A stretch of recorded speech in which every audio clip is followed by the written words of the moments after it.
David Hollidge. Welcome to the Rocking Chair Gallery. I build rocking chairs, been building them for 30 or 40 years. And here in the gallery we always have 2 or 3 rocking chairs on hand for people to try out. And this video is going to be about how to build the rocking chair. And this is one of the chairs here. This is a walnut one, it's New Zealand grown walnut. And the design is quite spacious. Nice wide arms, all the curves fit the body. It has reverse curve back splats that fit the lower back here, giving firm support to the back. And large curves here to embrace and cradle the shoulder area, and a curved headboard. The design has been changed over the years. The arc on the rocker became smaller, the arms became a bit longer, the rockers became shorter. I worked on the height and the length of the seat and different things, and I realised that I should make a few different sizes, tall people and smaller people. But there's lots of room in the chair. You can be comfortable in a lot of different positions. The arms are at a good height, you can still play a guitar or as a child. And the centre of gravity is in such a position, and when one sits in it, it's ready to rock. It leans back a little bit, it's an armchair sort of a position. And they're very comfortable, and they're quite portable. They weigh in at about 11 kilos, still quite portable. And this video being about the chair and how they're built, perhaps we'll go down and check it out down in the workshop, and I'll show you how these arms are shaped, how the seat is sculpted out, and each back splats 2 thin bits of wood glued together to form the curves, and headboard is steam bent, and we'll show you all about how to build the chair.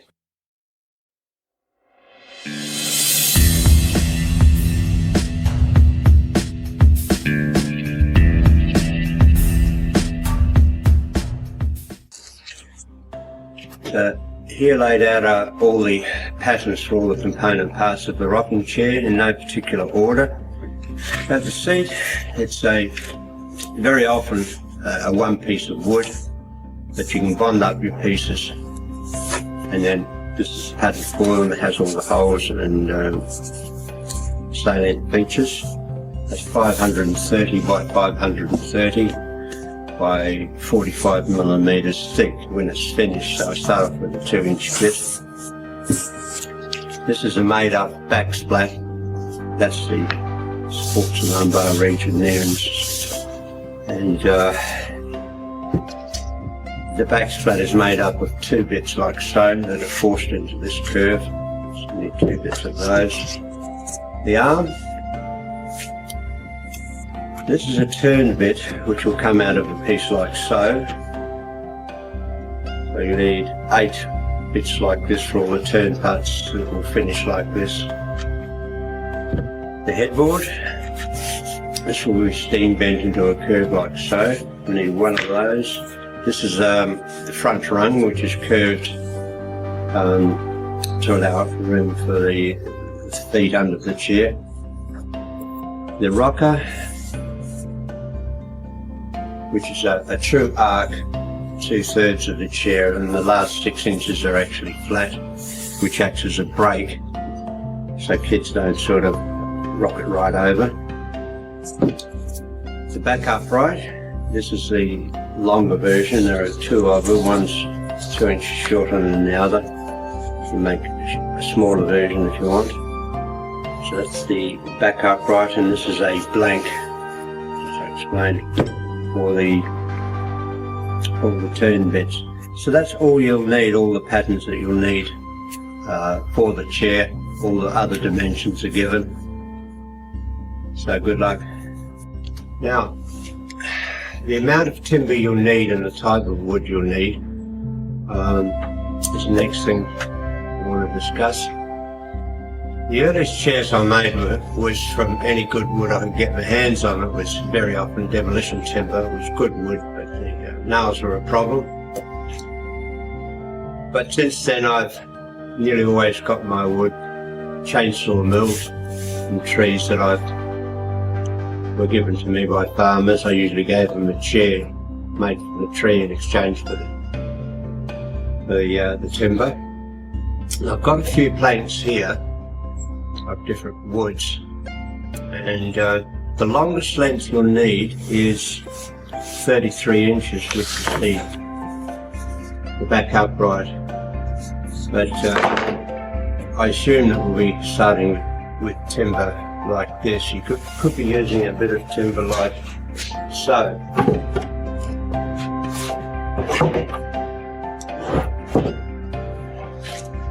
But this one is a plank of black walnut, which is absolutely wonderful. But you can get a chainsaw milled plank or a bandsaw milled plank full width of the seat, so much the better. But if you're just dealing with timber like this, you can bond it up. And this is the kind of large area piece that you'll need for the seat. So what we've got to do is evaluate the timber that we have. Good hardwood, be it walnut, elm, ash, oak, any good hardwood. So we'll assume that for this demonstration we'll be getting a chair out of these 2 or 3 pieces of wood, and then we can evaluate what quantity we'll need. So obviously this being a nice wide plank, I can get a full-size seat.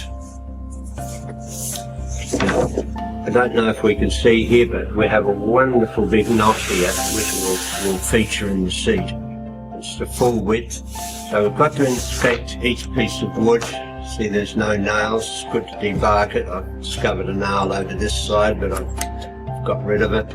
There's a big flaw here, an actual flaw, so we'll steer clear of that. There's some sort of a dig in here. I think it's just a machine defect. We have a very sound knot here, which is good. This is a big concentric circular pattern on the wood, which would just be perfect for the seat.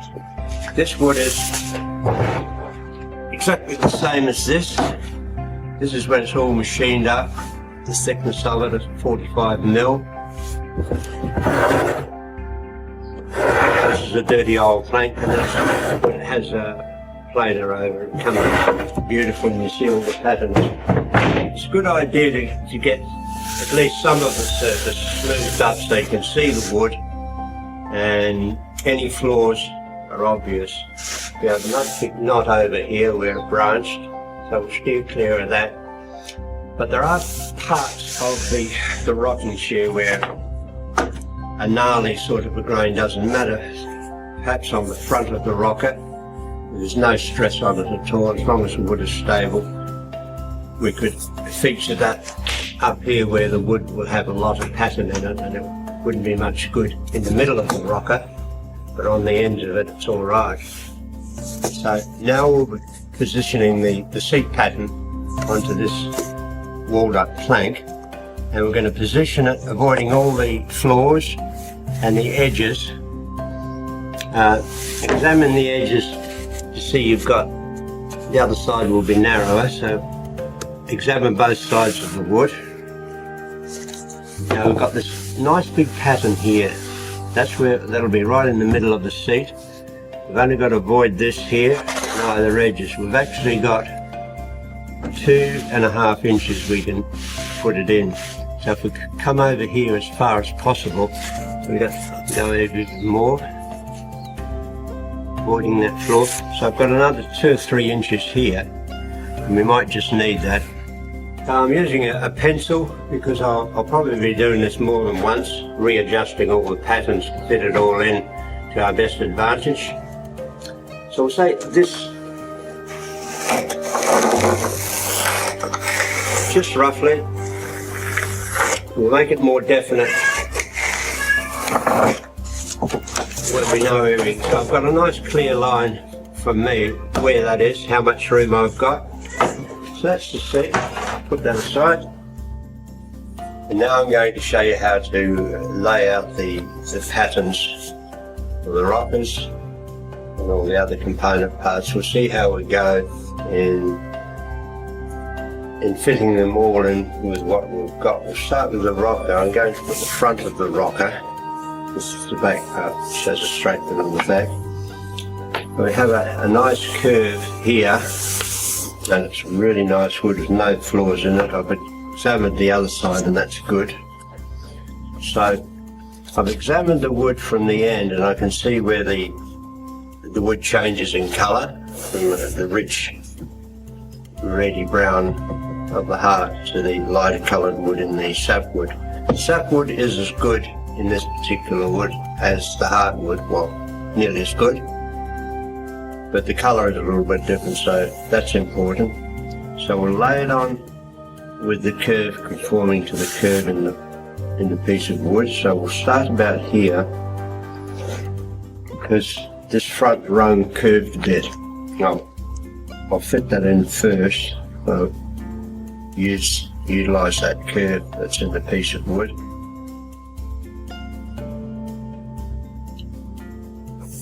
I have two patterns for the rocker, so I can see that I can fit it all in. With the rockers, I try to get good straight wood towards the back. That's the only part of the rocker that takes any force. The rest of it is not under any stress. I've got good straight grain and nice and strong there, so that's why I'm aligning a straighter piece of wood here, and the curve fits in with the curve of the rocker. There's those two, just leaving a little space there. So we've got some very nice wood here. It's rich, it'll be absolutely beautiful, and it'll be perfectly sound for the back uprights, which have a large mortise here.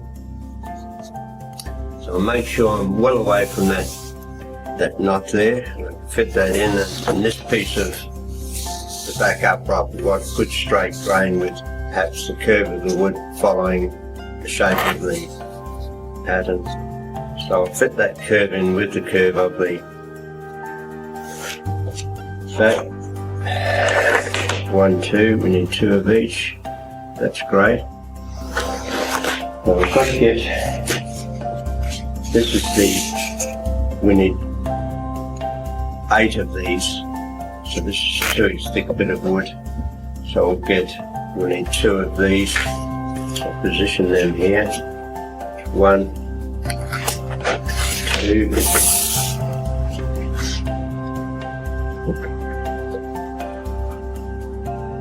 We'll need 6 of these. So there's 1, 2, 3, and there'll probably be enough here for one of the rungs. So that's 4. We need the headboard. Oh, we need the arms. We'll go back a couple of steps.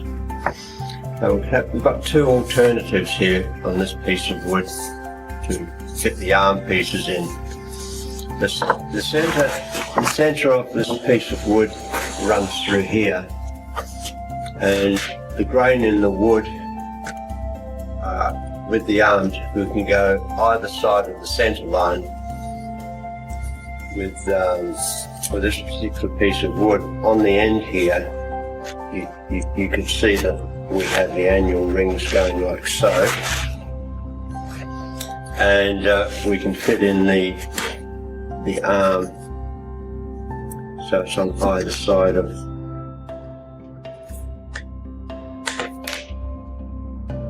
the centre line. It's 1, 2, so we'll fit that in there. I'll just check that. 1, 2. So that's one position we can get the arms out of. The other position would be up here. where the centre line goes through here, which go on either side of the centre line. And now there's plenty of wood here to get the back splats. And 1, 2, 3, not quite 4. So we need the headboard and another one of these. So we'll need all that plank plus extra for the headboard and 2 of these. So I'll position this in a nice place. I'll be able to get 2 headboards out of this piece, because you very often have a failure with the headboard, so it's best to cut out 2. So I'll position that about there, and that'll look wonderful. Perhaps right in the centre there, and I can get 2 of these out here. 1, 2. So we need all that plank plus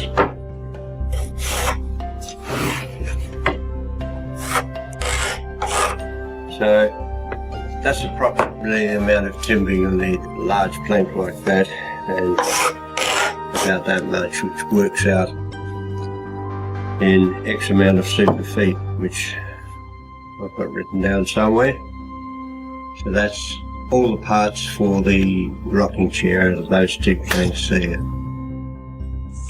This is another example of how to lay out all the patterns on a given piece of wood, 2 pieces of wood.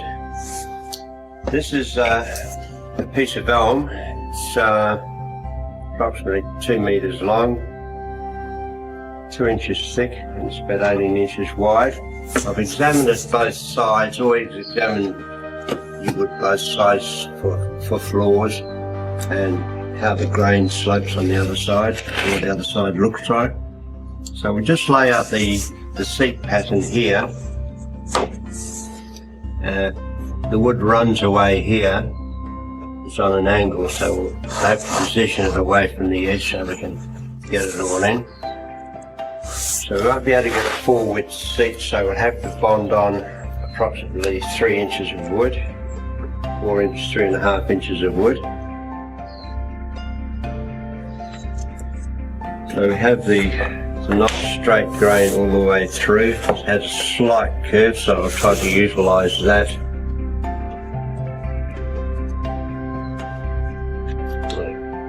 I measure how much.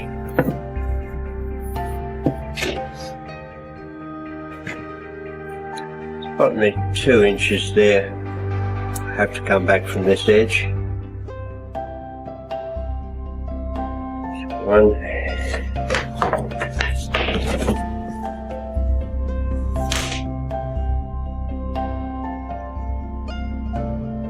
2. 3.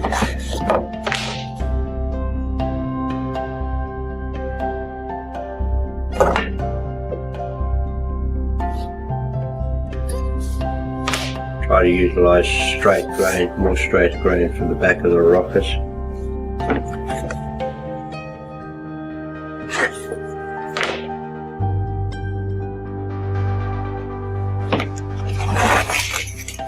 And 2 of these, they're the back splats. 1, 2.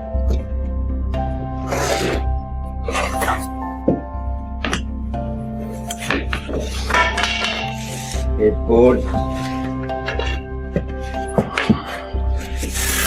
Perhaps we've got a knot here that we have to get around. Sometimes knots in the middle of the headboard are okay, but it has to be right in the middle.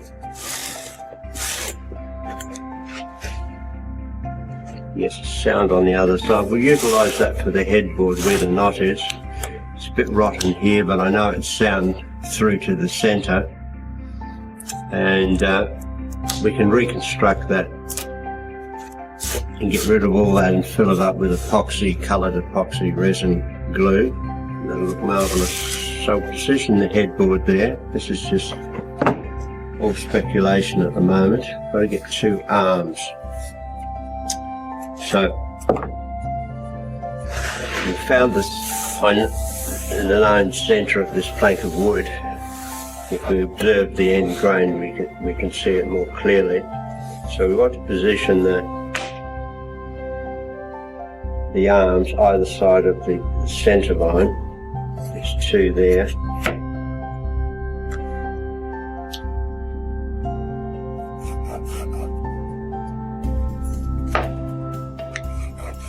no, actually get much wood. Just the line here. This is another alternate. So we'll need 4 of these. There's 1, 2, 3, 4. So with this method we won't be able to get the headboard out of here. So we'll get the turn bit here, 1, 2, 3. So we'll get the arms and all the legs out of this piece of wood here. So we'll have to find more timber for the headboard, and that's about it. Headboard and a couple of more rungs. So we'll need a plank like so, plus I'll take all these off, all that amount off.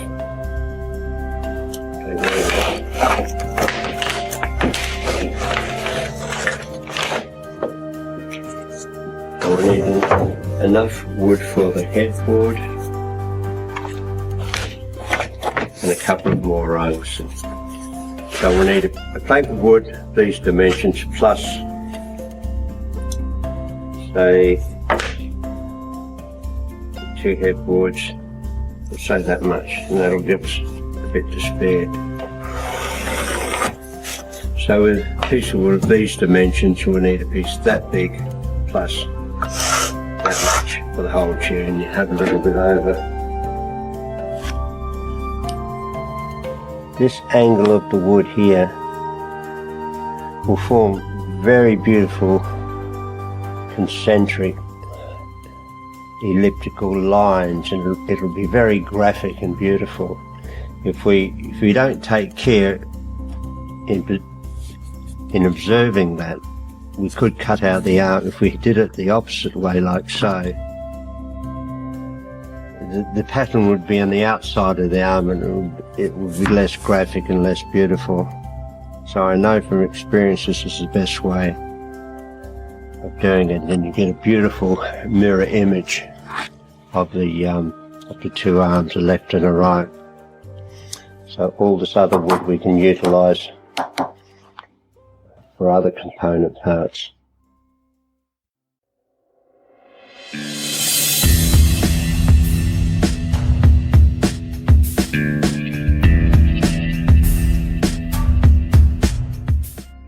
These are a lot of the jigs, the forms, the little things that I've evolved over the years to help do all the processes, the steam bending, glue laminating that I need for the chairs. This one here, these 2 blocks, are the form that I use for forming the back splats. I start with the 8 of these. There's 4 sets of back splats. So I start off with 8 pieces of, there's 4. They're all glued together. There's 1, 2, 3, 4. They're all glued together, and then they're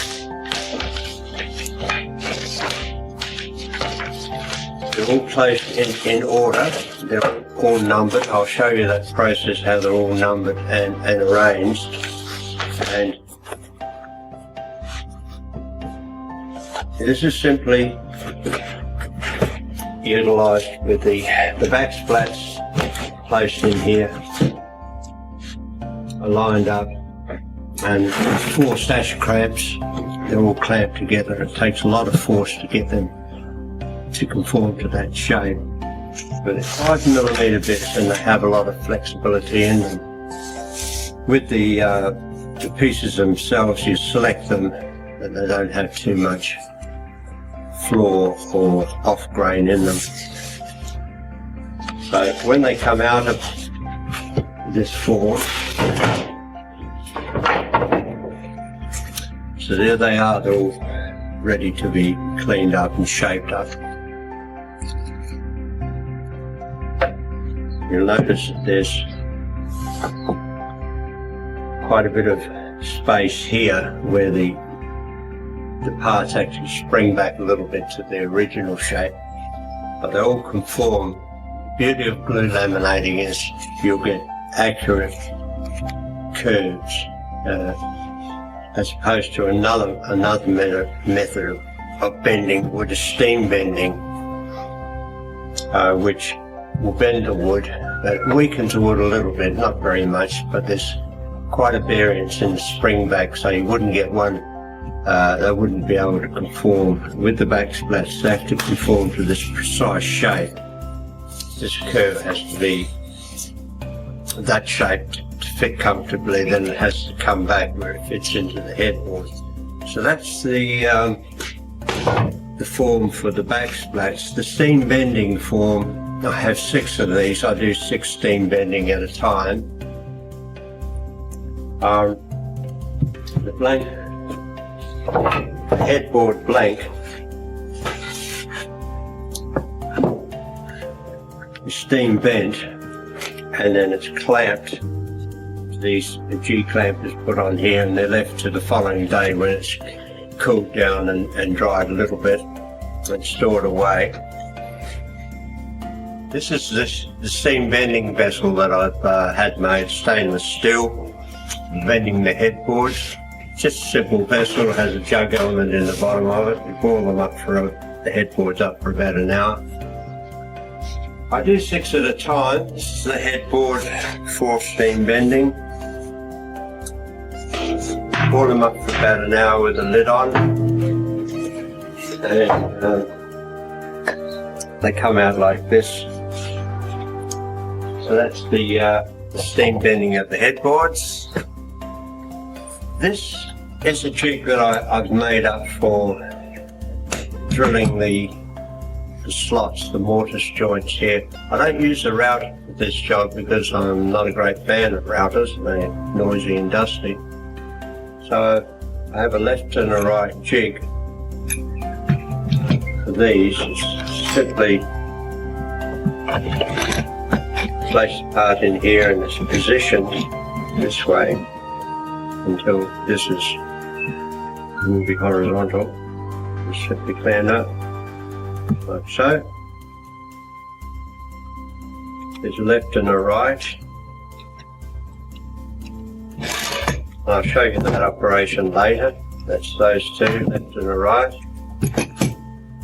The next little jig that I'd like to show you is this one here. It's just a device, a sleeve for fitting over the end of the back upright. Simply fits in thusly after it's been bandsawed out, and that has a drive slot in here. It's fitted on the lathe and we turn this part here. So that's that little sleeve. Another similar sleeve is this one here for the lathe, and this is for the arm.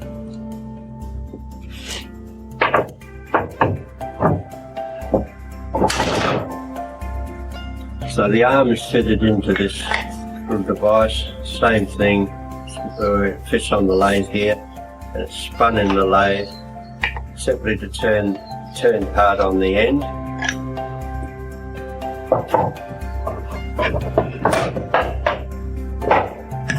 It comes out like so. We shape the arm up a bit later, so it spins in the lathe so we can turn the end of the arm. So that's that little jig there. This little one is for the headboard. It's for doing the slots where the back splats fit into the headboard. So this little device is made up. Again, I don't use a router for this job. I drill a series of holes where the back splat goes in. So this positions the headboard so it slides into the drill, horizontal drill. I'll show you that operation a little bit later. So that's that little one there. These are all little things that I've made up over the years to do the job simply and more accurately. But you might have an alternate method to doing the same job, but you will need this one. We drill a hole in the end of the front rung. It's fitted on here by that screw, and this one goes onto the lathe and it's driven on there. So it's in the lathe like so, and it spins so that the ends of the rung are turned similar. So that's that little jig. This one here is a very simple jig. It's for drilling the holes in the legs. One end simply fits into that hole and it fits there, and it's put on the drill press. Drill tape was put on an angle like so, and the hole is drilled into the legs. That's that little jig there. And this is the last one of the main jigs that you'll need. It's just a simple clamp you can get anywhere for it has a block, an angled block attached to it, and this will do a number of the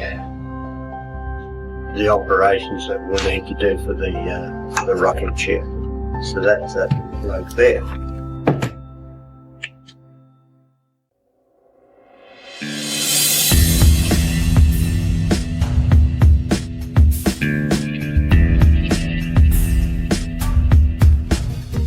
So here we are outside, and I'm about to cut out the seat. I've just replaced the seat pattern here to ensure. Measure twice and cut once. So I'll reassure myself. Yep. That's fantastic. And I'll make 2 cuts with the chainsaw, just so I can utilise a bit more length there. We'll have one cut through to this point here, then one cut through there. Well, I think I'll cut through here and I'll be able to turn the chainsaw enough to come back across here.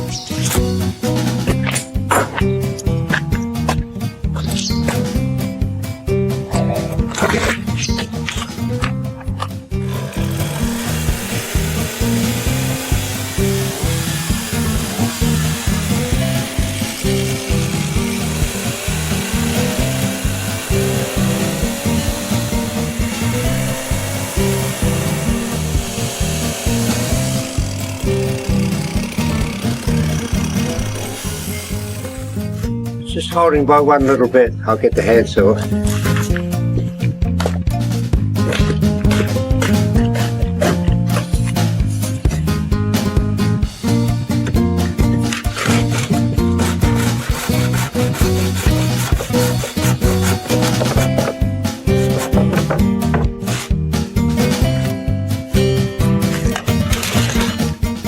There we are, this is this seat. We can bandsaw it out now.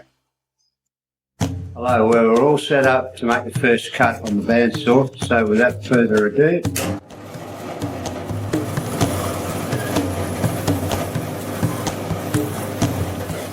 here is the cut I made. That's the back of the rock. Now I'll proceed to cut all the way around. I might do it in 2 goes, one from either side.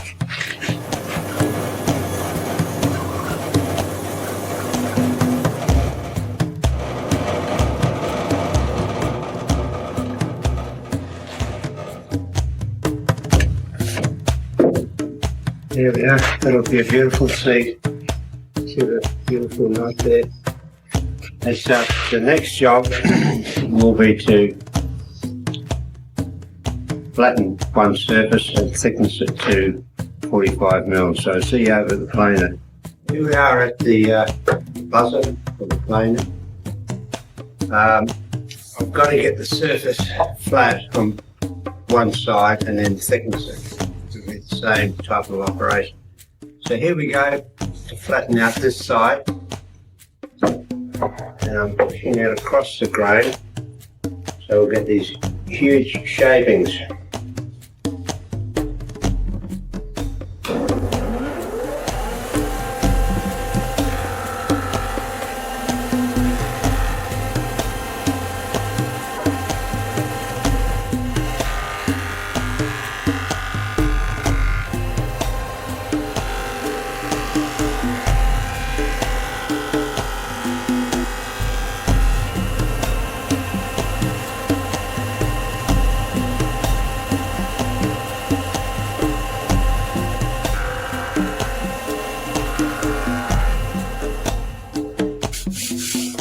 So here we are, this is the first surface that I've planed. You'll see a little line across there, which is barely discernible. I'll sand that out.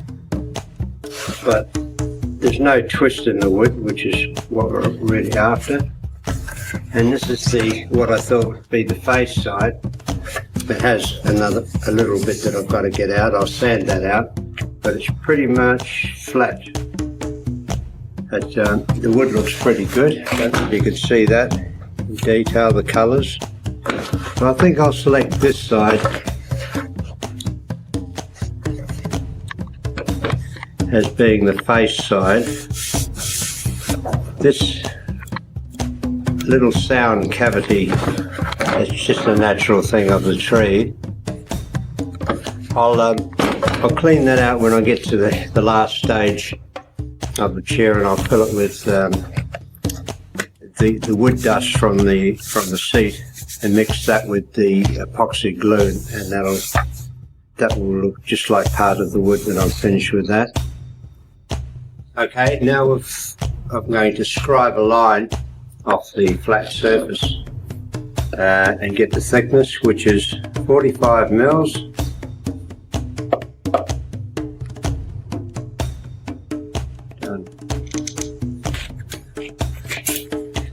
Now, scribing off the surface that we've just planed, we'll scribe a line through here. Whoop.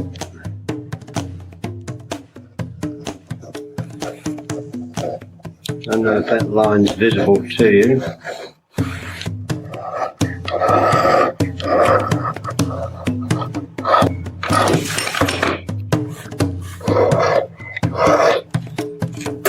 Okay. So you can perhaps see the amount of wood that we have to take off. On this side we won't be taking anything off, so perhaps we'll do that now. We'll go back over here.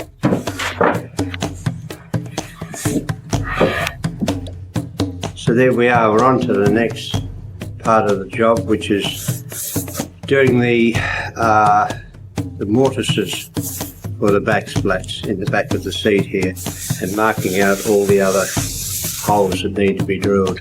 So that's what we'll do next. Okay, here we go with marking out the seat, or marking out the positions where the holes are drilled and the slots are drilled. So I've lined it all up. This is the side I've selected as being the face side. So I'll mark all the necessary holes for the top of the seat. Get the pattern lined up around, and I'll mark out where the centre is.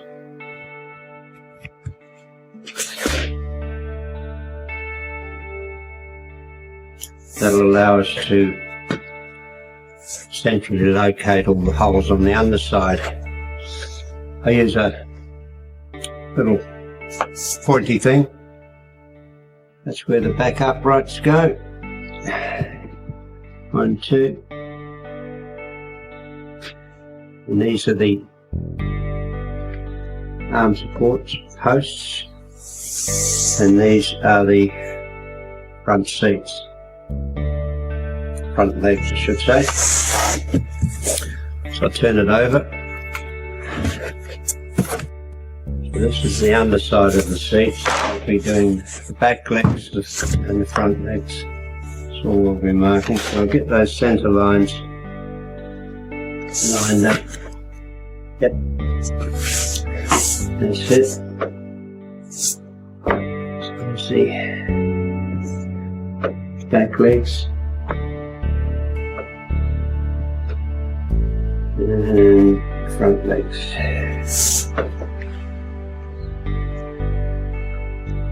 So that's all the holes etc. marked. So the next job is to router out the mortises for the back splats. So here we are. This is the form that I have for holding the seat in place while I router out the mortises for the back splats. So make sure we've got the face side up, and this is the back of the seat where the slots will go, and I line them up with the central marks there.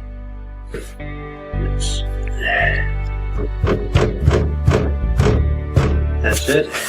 Whoops, have to do it again. Okay, that's there now. I'll close the lid.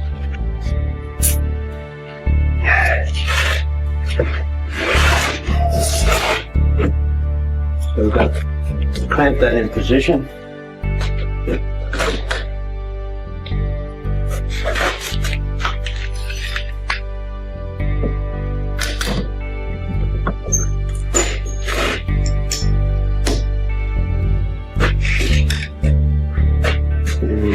A couple little screws there, a bit more insurance there.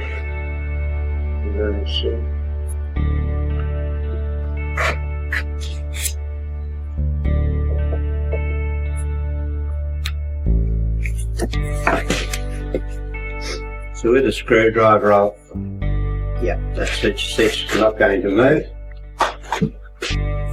So here's the router. It's a heavy duty router with a 10mm long router bit. I don't really like this here.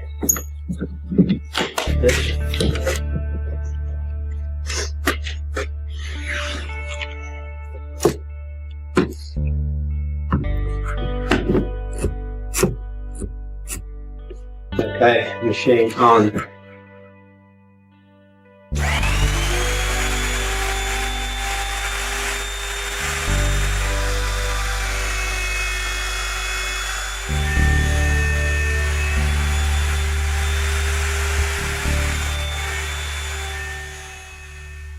Good.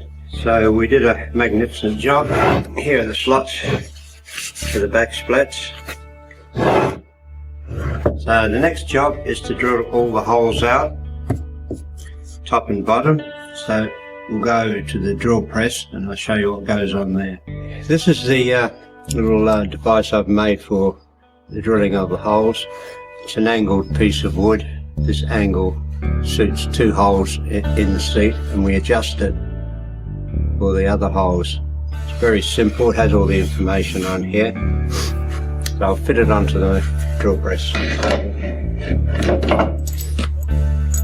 Now the first one I'm going to be drilling is the back upright posts. I've got the angle set.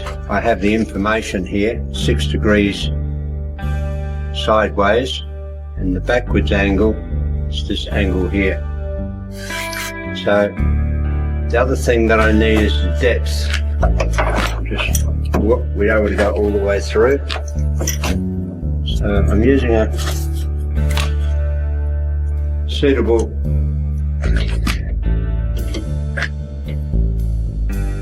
that's just touching there. Oops. Work that around to the stop position. So further, it'll come down and it won't go right through the, it'll just come within just that amount that I want. So everything's set to drill the hole, so here we go.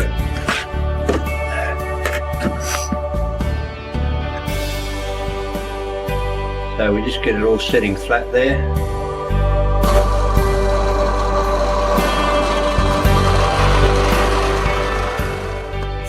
That's one hole drilled. Now for the left-handed back up upright, just need to change the angle. This is the second hole.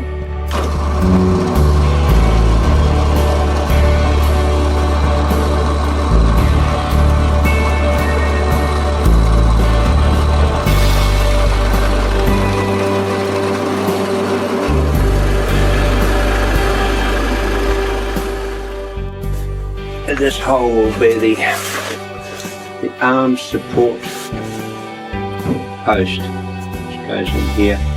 Post that supports the arm.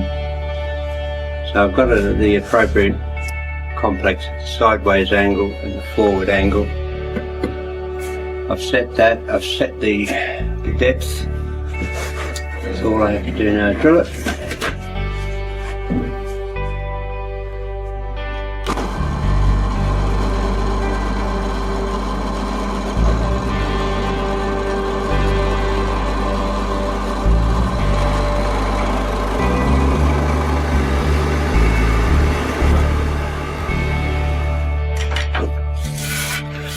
Be the left one,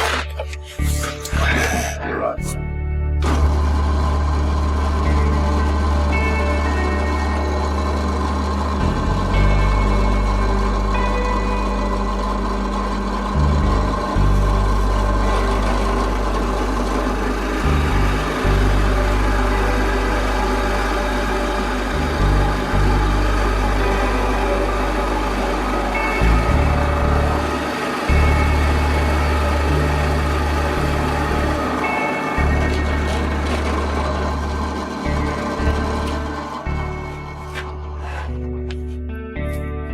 Other holes. So that's all the holes on the top of the seat. Now we'll drill the bottom holes.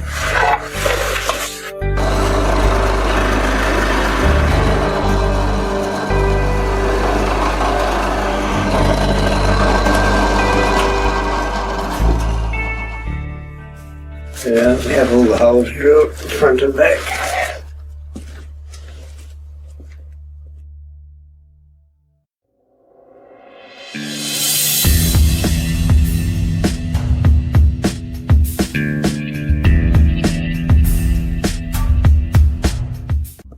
Well, these are the seats with two black, this is what we started off with, the black pieces of wood. We've drilled all the holes, top and bottom, and put the slots in.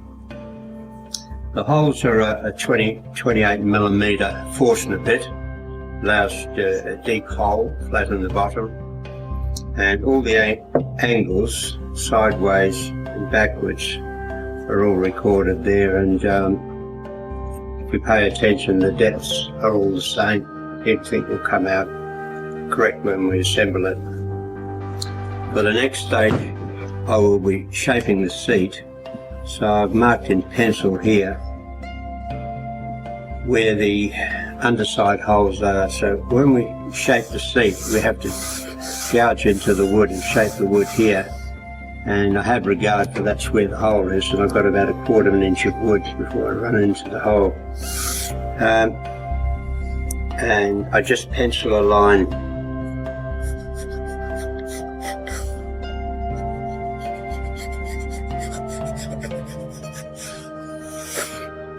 where the outer perimeter of this sculpturing will be. Try to get as close to these back splats as we can. It goes quite deep here, right across this part of the seat, which is where the pelvic bones are, about there and there.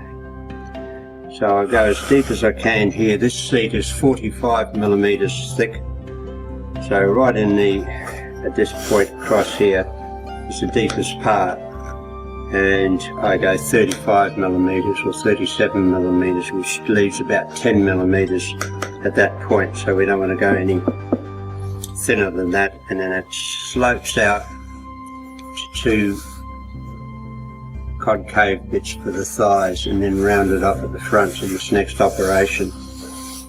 So I think we'll now go on with the gouging out of this. So it's I have another machine for that, so I'll introduce you to that angle grinder and the chainsaw rimmed cutting tool. Well, this is the stand that I've made for this operation of carving out the seat, and it gets it up at the right height so it's comfortable. It's quite a long job. It takes anywhere from half an hour to an hour, depending how good the wood is. But straighter grain, the wood comes out in the whole operation, but if there are any knots or hard bits in the wood, this machine tends to run over the hard bits, so you have to give it a bit more attention. I'm just getting a sculpted shape, and I'm not using any templates or gauges to get this particular shape. I do supply them if they're needed, if people want to do this job. But it's quite skilled, but I really enjoy it. The machine itself is this is the ideal one. This is about, I'm just looking for the wattage, it's 1200 watts, 5.3 amps. So it's a powerful machine, but the beauty of this one, it has a variable speed trigger. The optimum revs is between 4,000 and 6,000 revs. A normal angle grinder goes about 10,000 revs, which I used to use, but it's just too fast and it's hard to control the machine, plus it makes a dickens of a lot of noise. So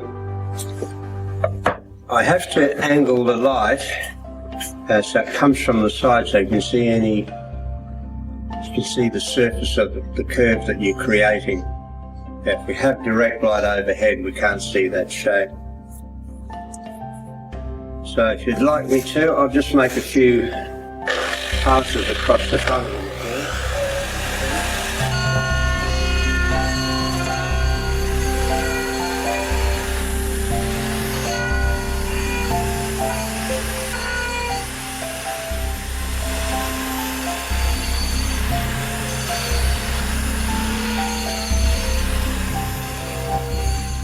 I'm going to make some passes through here where the 2 hollows, and there's a central piece that I leave, and where the thighs go there's a concave bit there, and that blends into the very deep seat. So I'll go through here and do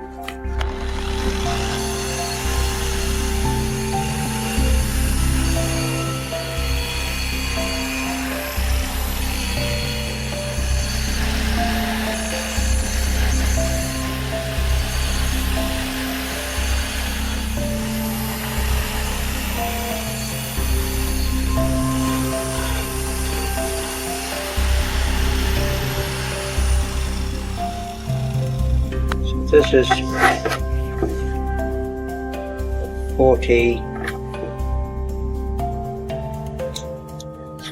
41 millimeter seat. They don't all come out at 45. So 41, we want to get it down to about 33. Well, we're getting pretty close at that for this particular seat. So I'll start sort of, I can go about 5 millimeters more there, and then I'll fade everything through there and take more off here and here. Try to come up to a bit of a centre line there, and then we change tools, and we get very coarse sandpaper disc to get all the rough spots out. So I'll do about another 10 minutes and that should do it on the seat.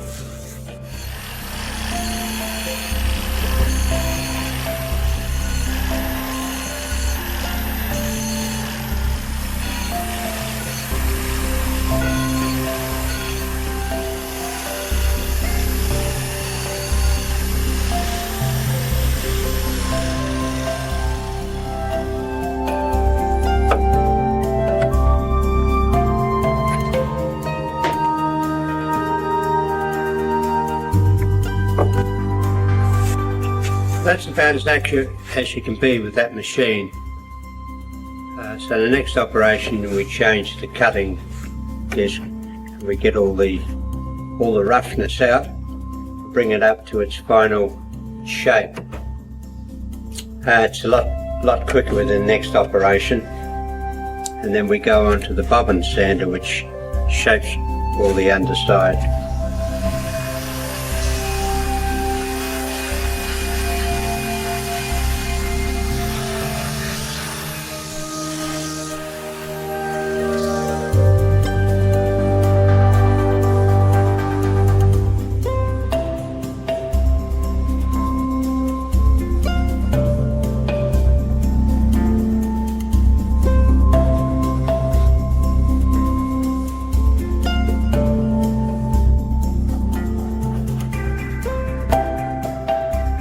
So we've got the seat pretty well sculpted out to its finished dimensions. I've got a nice smooth curve. I've gone over it. If you run your hand over it, you can actually feel lumps in it where the eye can't see it. So I've got a little bit more to get out here. Perhaps I'll get that out with the next operation, which is with a sanding wheel.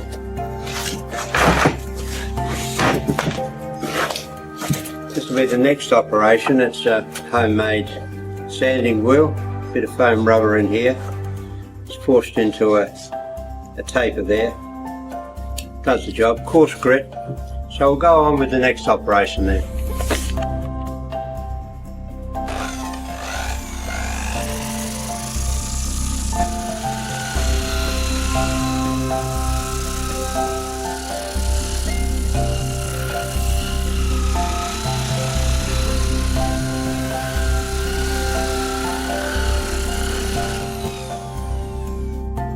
Okay, well that's pretty much it for the grinding out all the tool marks. The next stage is to round off all the edges, top and bottom. Particularly on the bottom, there's quite a lot to come off.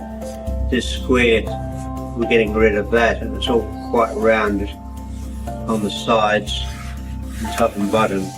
That's done on the bobbin sander, which is in the sanding room. So that's the next job, go and meet the bobbin sander. So I'm going to shape all the underside of the seat and the sides and bring it to its near finished.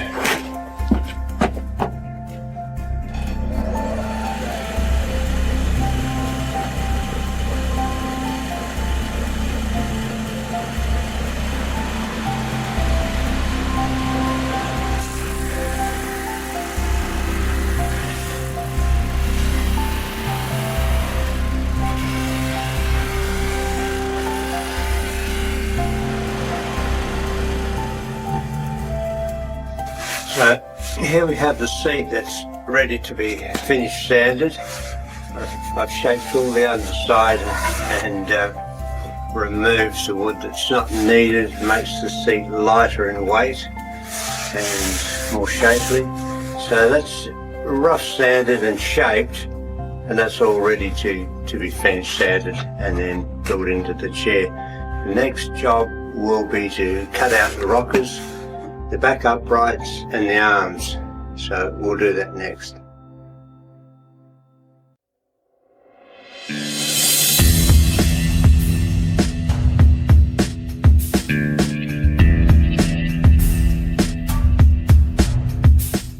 Well, here we have a piece of elm wood, 2 inches thick, which I'll be cutting out for another chair that I have to build. Now I'll be cutting out the rockers and the back uprights. So I can get a pair of rockers and a pair of uprights out of this piece here, and a pair of arms out of this bit. So I've cut off a bit separate for the arms, and I'll work on this piece here. Now with the rockers, we want to get the grain going more straighter in the backer part of the rocker. That's the only part that we use on the rocker towards the back. The rest of it doesn't have any stress on it at all.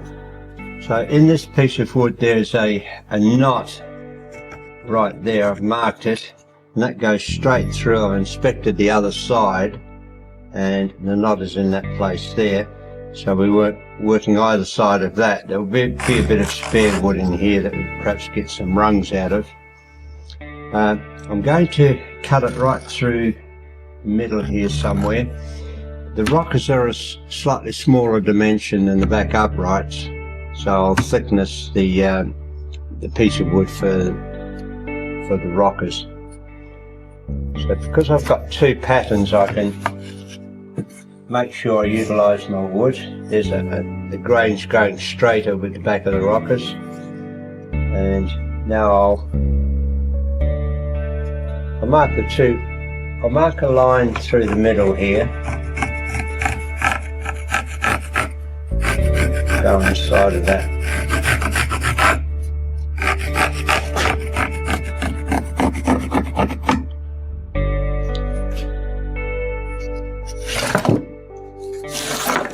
Now I'll cut off through here because I want to thickness this piece here for the rockers.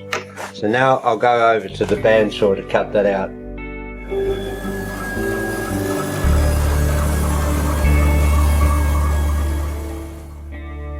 Now I'm going to thickness this piece of wood for the two rockers. It's 55 millimeters. I want to reduce it to about 40. So here we go, thicknessing.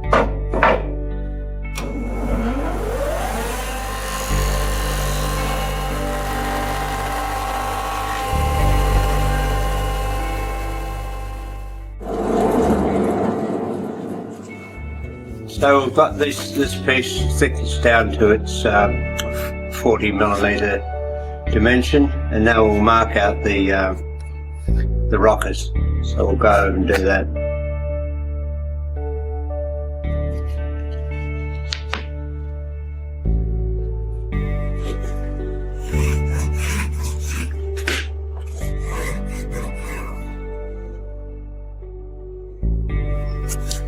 There we are, they're marked out accurately. Now we'll cut them on the bandsaw.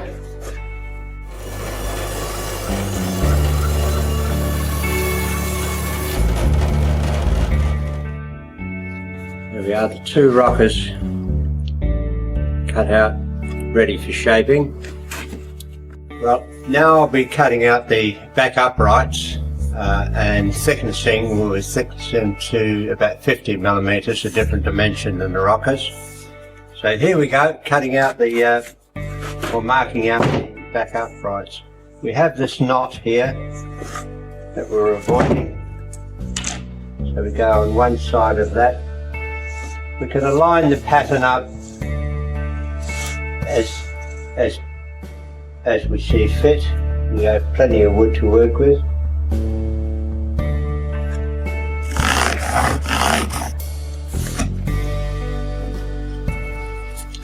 They're nicely marked out. Now we'll go to the bandsaw and repeat the process.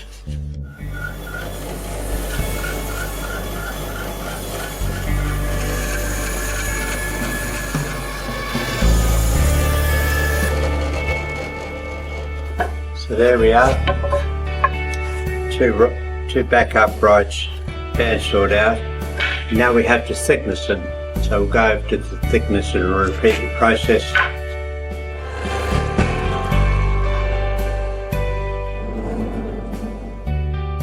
So there are the two back uprights thickness to 50 millimeters.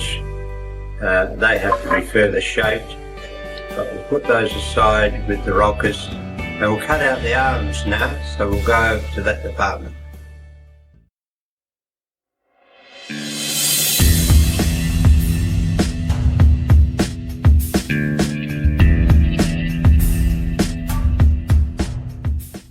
Now I'm going to cut out the arms, and we pay particular attention to the grain of the bit of wood that was selected. This will be the central line, so that we've got it's even on either side of that line, and the center line runs through It's quite visual on the top of a piece of wood. Now we want to place the rocker, the arm pattern on either side of that line, so that the other one, left and the right arm, go like so, so that we have a pair, so that the pattern in the wood, that when we cut and shape the piece out, we'll have these beautiful concentric patterns that will be a mirror image of each other.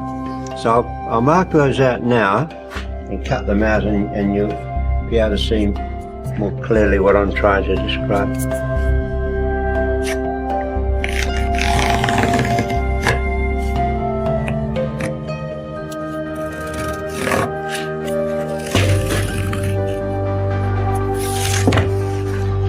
So there we are, clearly marked out. We cut them out. So we'll go to the bandsaw now.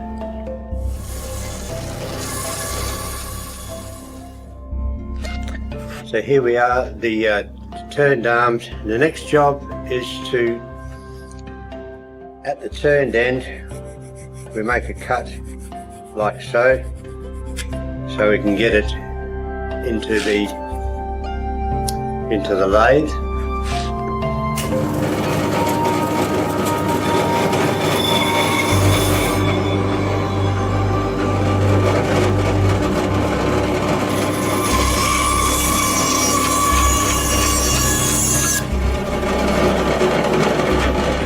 Now they're ready for turning of the ends. We'll go over to the lathe now. Well, this is the sleeve that I've made for the turning of the arm. Very simple. Pop the arm in like so. We have a drive centre here. Let's put it to the lathe. We have to find the centre that we need. This takes a little while. Here we have it.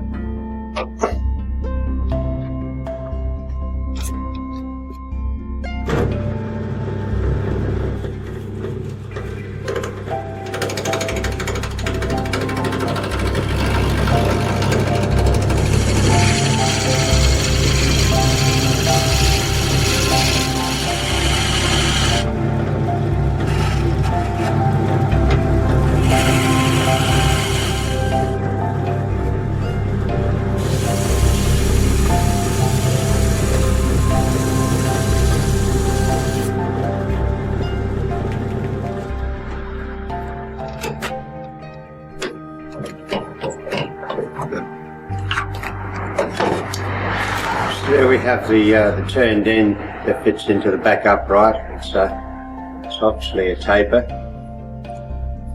The next stage is to bandsaw out the approximate shape of the arm. So we'll go back to the bandsaw and cut that out. I'm going to make a few rough pencil marks of the approximate shape of the arm. I've done it quite a few times, and I do have a pattern for the shape.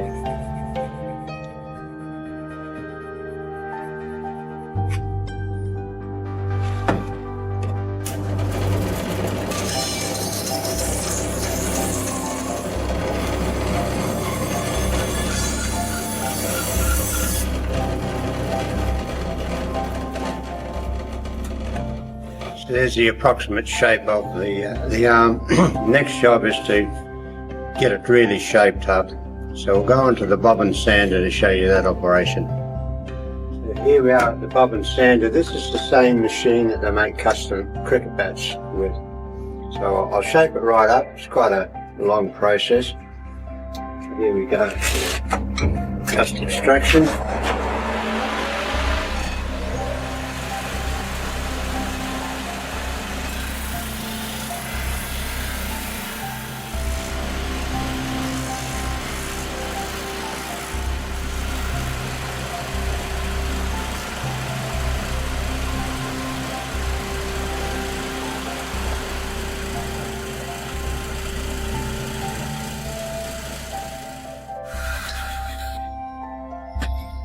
So now we can see those patterns that I spoke about really exemplified. And this is the shape of the arm. No flat spots on it. This curve here is where the arm fits like so. So that's shaped up, and all it has to be finished sanded now, and just up around here. So there's the arm.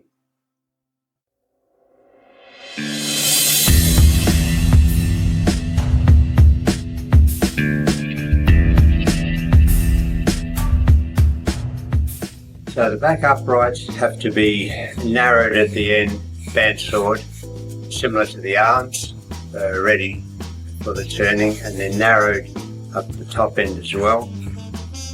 They're done similar to the arms, where I have a special sleeve. Fits on like so, goes onto the lathe, and the end is turned like so. After the turning has been done, the next job is to do the slot for the headboard. That's done with this here jig. There's a left and a right, and we'll go over to the horizontal borer and fit the back upright in here, and we'll cut the slot out. So here we are. I've already put the piece into our little jig. The slot has been marked here, so I'll proceed to cut out the slot.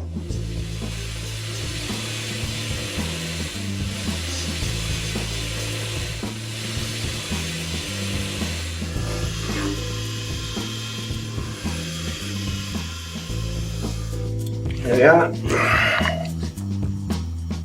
Now it has to be cleaned out with a chisel. So perhaps we'll go over to the device and I'll show you how it's chiseled out.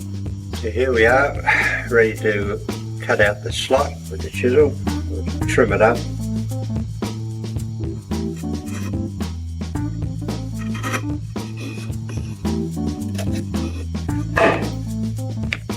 So here's the slot complete, ready to accept the headboard. The next job on this is to shape it up similar to the arms, ready for sanding. So we'll put these aside and we'll go on with the headboard that will fit into here. Next job is the steam bending. We start off with a dimension board. It's about 17mm thick. I'm going to do 3 at a time in the headboard. They're boiled up for about an hour and forced into this curve here on this mould. And the following day, when it's cooled down and dried out a bit, we put them in the keeper here. Keeps the shape until they're ready to use. We'll wait a few days until that's done. Then they're taken out from the keeper and they're shaped up and marked, ready for the drilling of the slots for the back splats. For that we use this jig here. The job is done on the horizontal borer that we use for the slots on the back uprights. The slots are drilled. So that's the steam bending. Here we are, we're about to steam bend the headboards. We've had 4 of them boiling for about an hour and a half, and hopefully they'll be ready to go. What I'm going to be doing is taking one out at a time and fitting it onto the form here and clamping it in place, and then setting it aside and doing the next one. Select the best side, this one here, centrally located.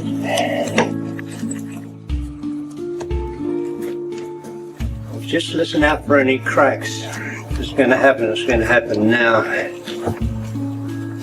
No crack.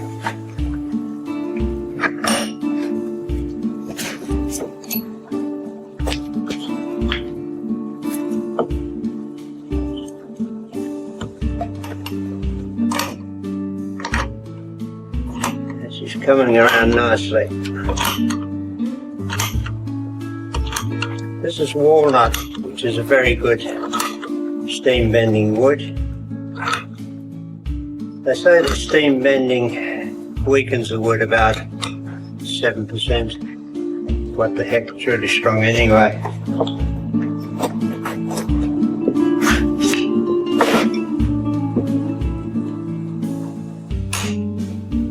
You've got to get it done in this amount of time. About now it's starting to cool off and get a bit stiffer. It's still pliable for a little while, but so that's the speed you've got to get it done. So I'll take it out and see if there are any cracks that have appeared. Wonderful. Excellent. Well, there we are. That's the headboards all steam bent. It was a great success. There wasn't a failure in any of them. There is generally about 5 to 10% failure with steam bend as mine. I always try to pick out a straight grain bit of wood, but it also has to have a nice figuring on the face side. But very often richly figured wood doesn't have straight grain, so there's a compromise there. That's about it. Now I leave them for a day or 2 or 3 until they dry out a bit, and then we'll take them out of these moulds and put them into a keeper to keep them in position until I'm ready to use them. So that's what we'll be doing next, waiting a few days and taking these out and put them in the keeper.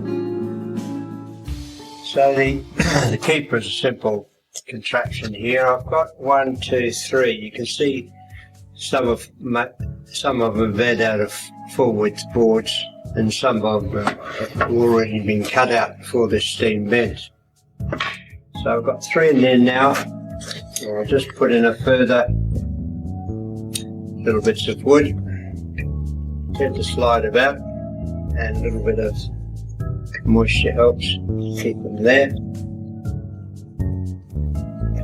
But what we're trying to do is fit these in so they're not wobbly or twisted, and then clamp them down, because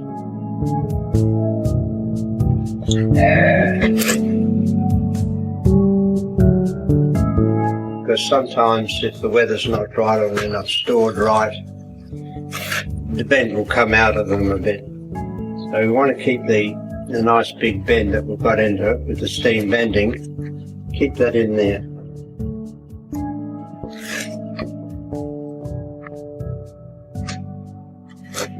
So when I pop one on, I just make sure it's not too twisted. Be alright?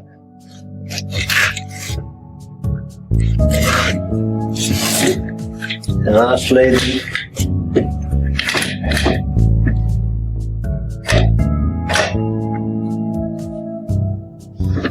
so that's about sort of getting a bit, I'm just checking to see it's not too much wobble in it, and you can give it a bit more of a clamp. You won't be breaking them, but if we can get a little bit more in there. Whoop. A little bit of a noise there, that was just pieces of wood settling themselves, rubbing together. So that's it. So we take this and store it away somewhere where it's warm and airy until I'm ready to use them. Well, I've taken a couple of boards out of the keeper. One that was bent out of a board, and one was cut oversize from the pattern. I think I'll use this one because it appeals to me at the moment. And we locate the pattern to utilise most of the colourful wood, which is down towards the bottom of this piece. When you're sure you got it right, you mark it all out. So mark all around the piece.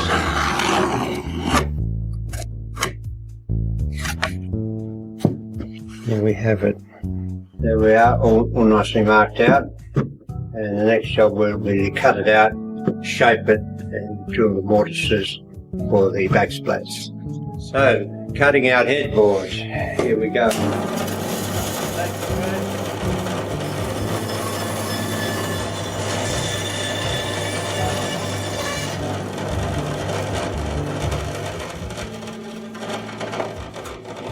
are, all nicely cut out, all ready for the marking out.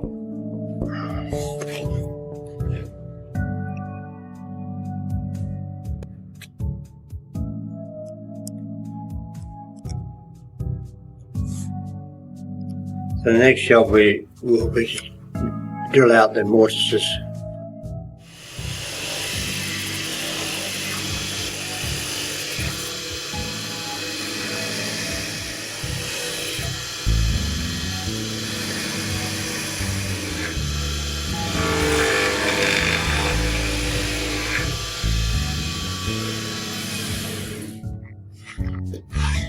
So there we are, all the mortises are drilled. They need a bit of cleaning out with the chisel, and then we'll be ready to shape it up and start fitting it into the back uprights. For the first part of the shaping up, I have to reshape the ends of the headboard, which will be the tenons that go into the slots, the tenons for these will be the tenons that go into the mortise of the back uprights. So I have to shape the ends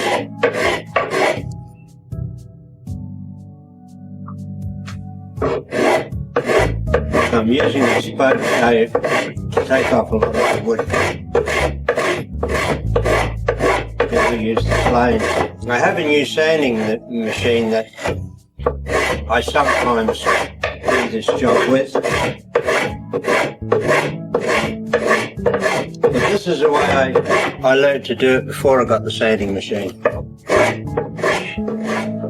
Take a bit off the front.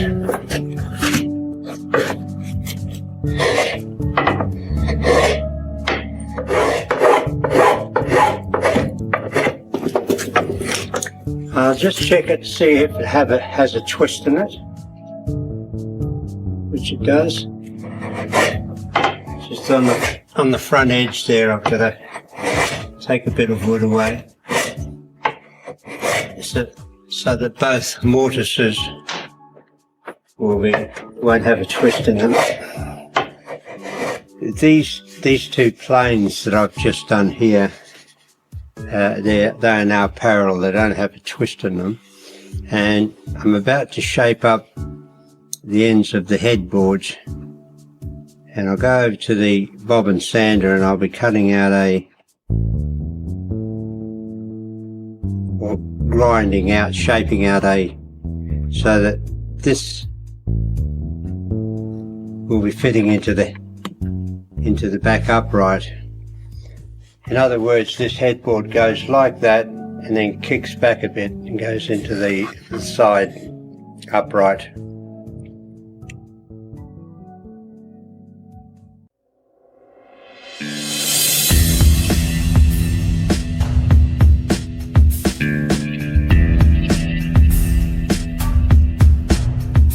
So, although the rockers were cut out on the bandsaw to the pattern, there might be a bit of movement in the rockers, and there'll be discrepancies. So we're going to make the bottom of the rockers perfectly flat and into this arc that we want.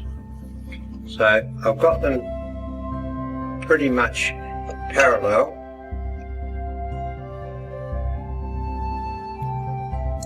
There's a few bumps that I've got to blend in, as it were.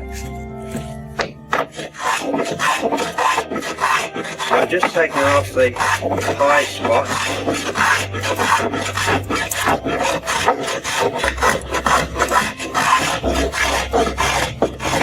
And this back part of the rocker here is actually flat. There is no curve in this last part, which acts as a brake on the rocker. So I want to get them all even, so we have a nice even rock. So there's a bit of a high spot here and here on this one here, so that's what I'm dealing to at the moment. So I want to get a nice smooth curve without any lumps or bumps which would be felt in the rocker. If you feel the surface there, your fingers will be able to pick up the discrepancies more than the eye will sometimes, but if you've got the light coming from the right angle, you can also see any corrugations there might be. This is to get the bulk of it off. So I've got quite a bit to take off here on this one. It's level here and it's level here. I've got quite a bit to take off here. I'm trying to get a pair that's got an even curve.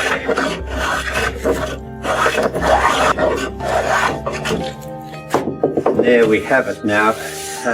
Next stage will be to go over to the bobbin sander and completely get that nice and flat, and then to shape up the rocker to its the right shape.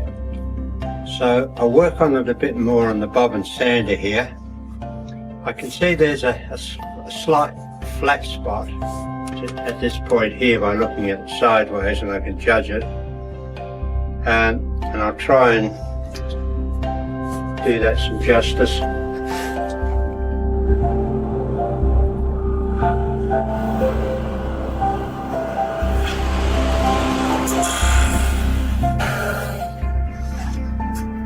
And now I'll take them out of the clamps and do them individually.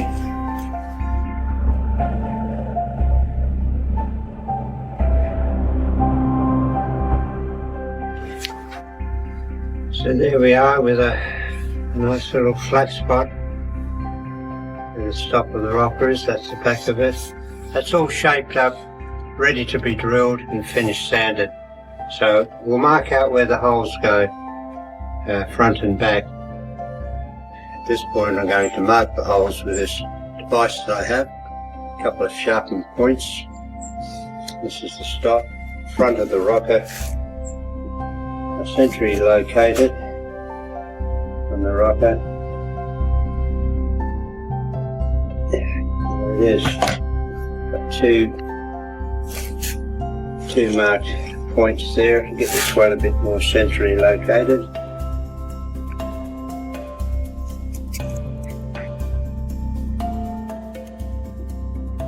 And now we'll go over to the drill press to drill the front and the back hole on the rockers. Here we are, I'm all set up with the drill press. I have this self-explanatory set up here, and I've all set it for the depth. Got the rocker in here, this is the front leg.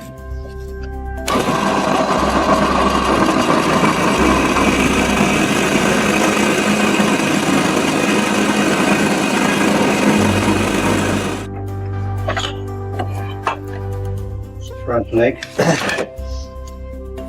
When I have it set up for the front leg, I get the other side leg, the right leg, and I drill the front leg. But I'll do the back leg now, so it will require me to change this a little bit. So I'll go on and do that. Set the depth to required depth.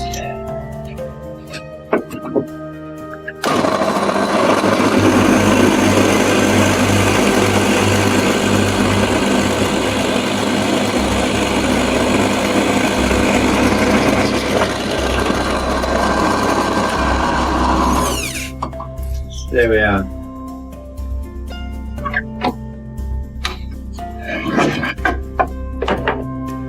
There are the two holes, front and back, to do it. They're at the correct angles, and then the rocking chair should all pop together nice and easily. Just get it fitted together. Okay, so next we'll go on with the perhaps the turning of the front and back legs. I'll just turn one leg for you. Here we are, ready to turn the front leg.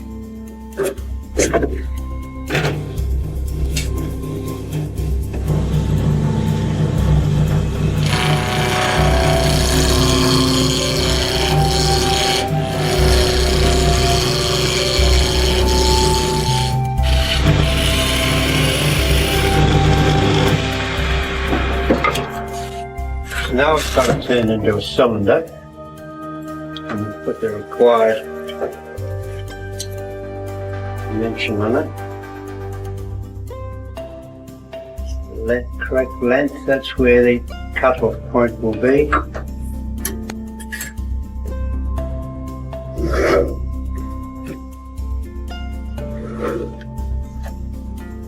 So now I'll make the cut-off point here.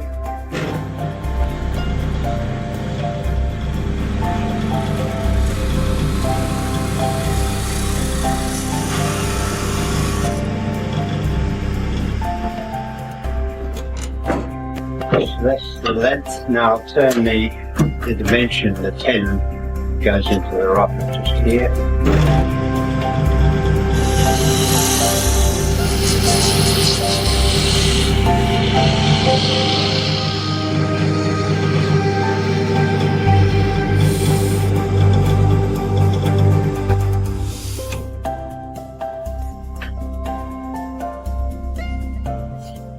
That's good, so it's ready for a bit of coarse grain and fine grain sandpapering, which will bring it down to its finished state.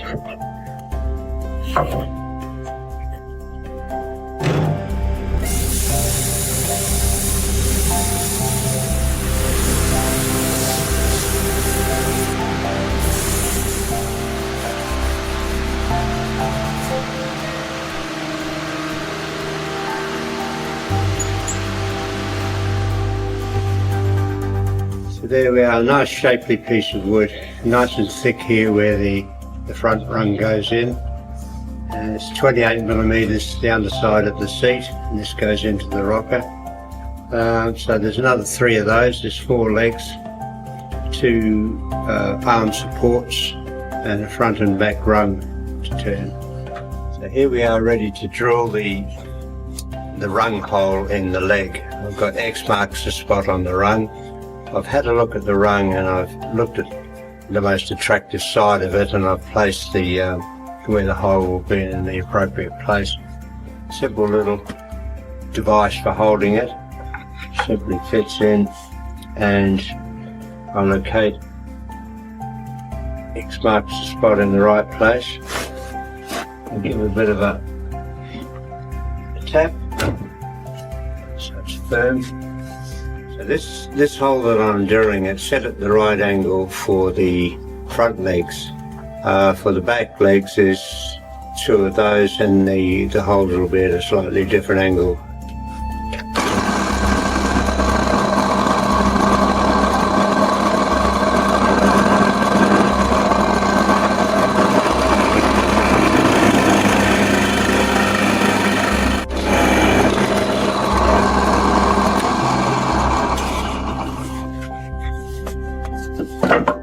So there we are, the hole for the rung drilled at the appropriate angle.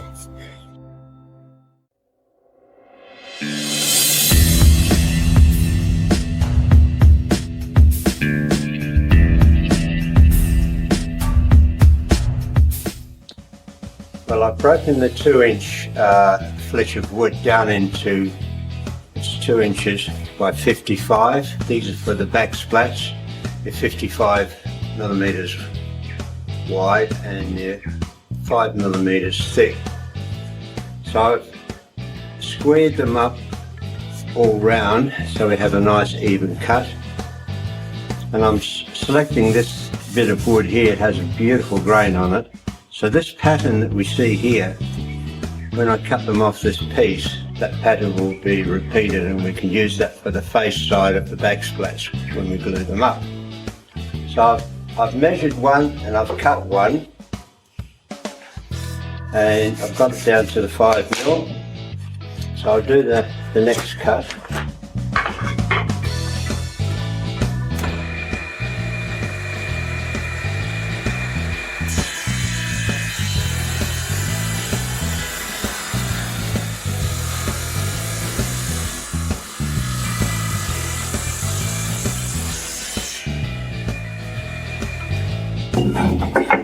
So there we are, I've got 2 pieces, and you'll see the repeated pattern in the pieces. And you've got another one here. So there'll be 4 bits coming off for the face side of the back splats.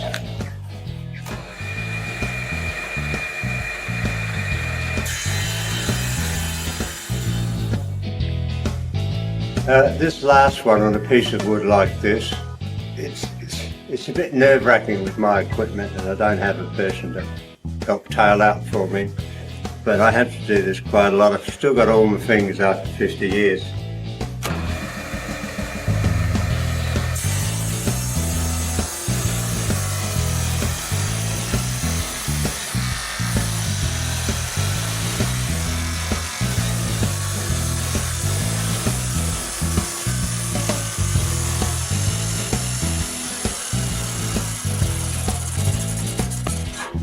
This is a better way to do it, like this.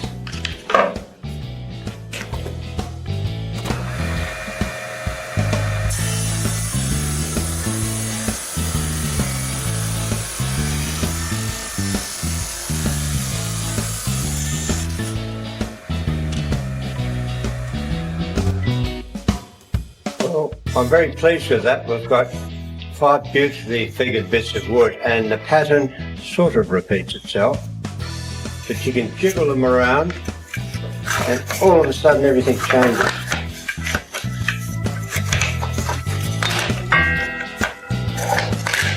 Oh, that looks good. We don't get it. Yeah, that's not bad. That'll probably do.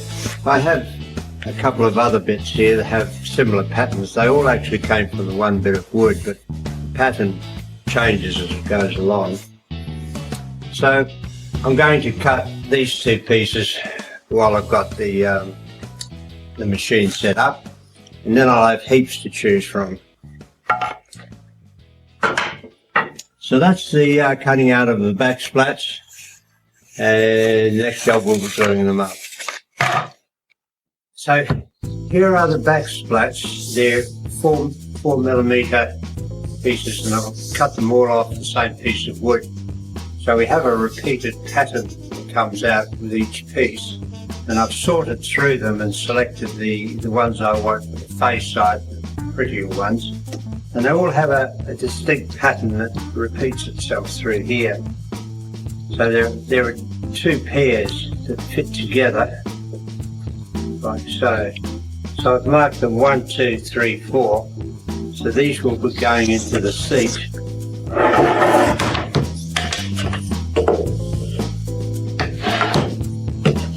Like so. They'll be joined together there and coming into the... So you might be able to see the pattern that will be revealed, and we'll be showing when we finish the chair. So I've got the other 4, these will be the back. So when I glue them up, I glue number 1 to number 1, front and back, and I place them all in this mould here. So they will be clamped in here.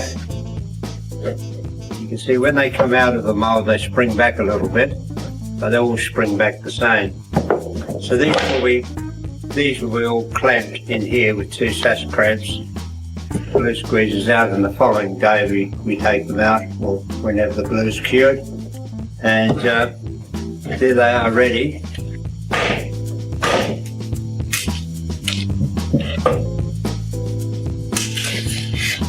To be built into the seats.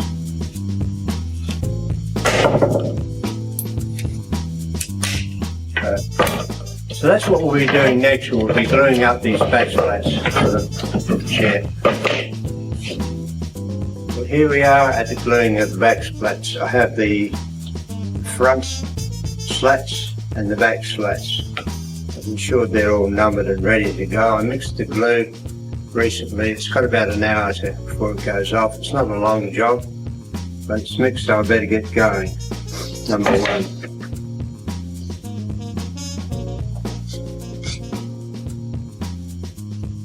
This epoxy glue is really good stuff. very subject to temperature. So it's a pretty cold day here, so I've got some heaters on. Got one here and one over there where I'm gluing up. Glue always soaks in. The more it soaks in, I guess it's a better glue joint. Put a little bit extra on for the soakage. These splats are slightly oversized in length, so I can juggle the pattern on them a bit.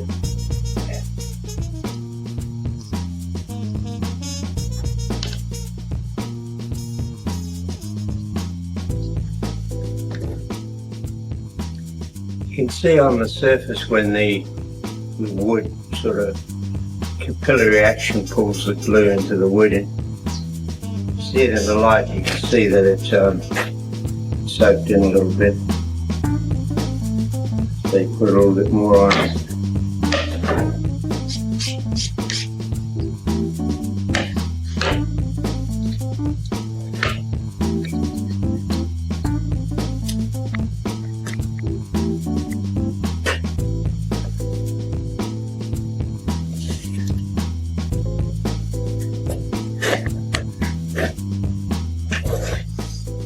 I'll just turn them over so I'll see the face side. Have a double check. 3,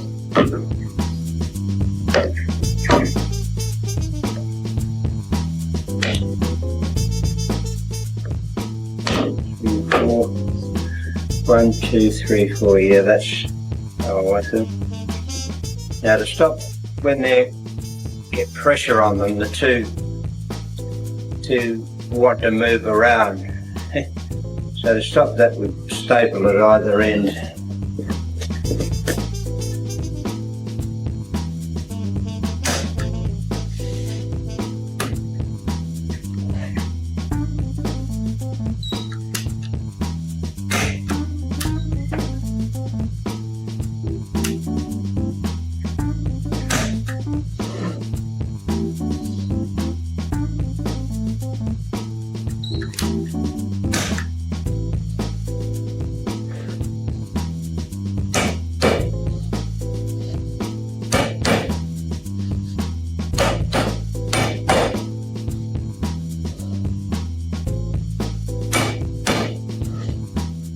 If there are any small holes, like little knot holes, or any gaps in the wood, when it's under pressure it'll come through the little hole and stick to its neighbour, which we don't want to do. So anytime we see one of these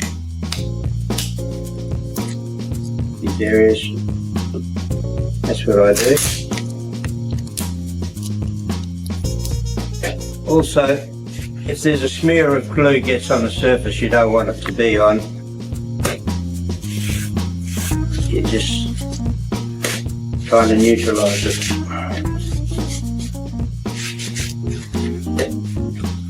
If I get any glue on my fingers, I've got white vinegar.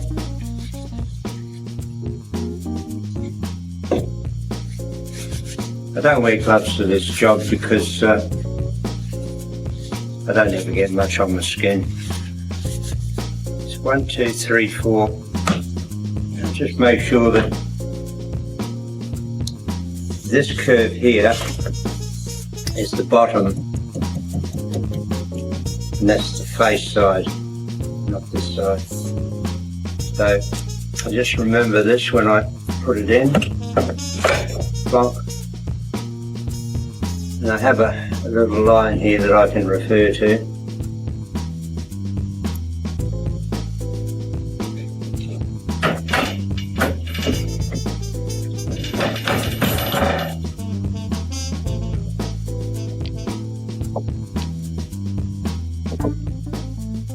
So we have all the glue squeezed out, plenty of it.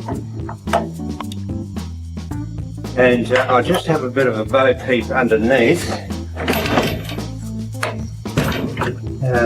99.9% done. There's a little bit here where I can't see the glue squeezing out.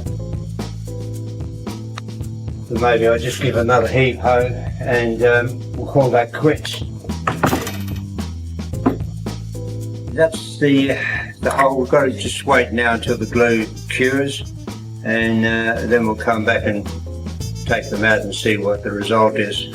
So that's the glue lamination of the back splats.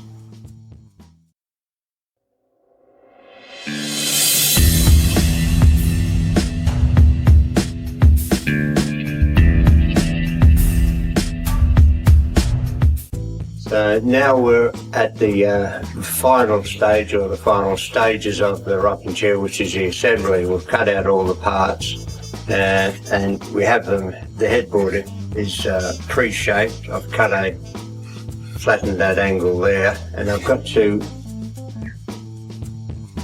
shape up the back of the tenon to fit into the back uprights. So I'll start doing that right now.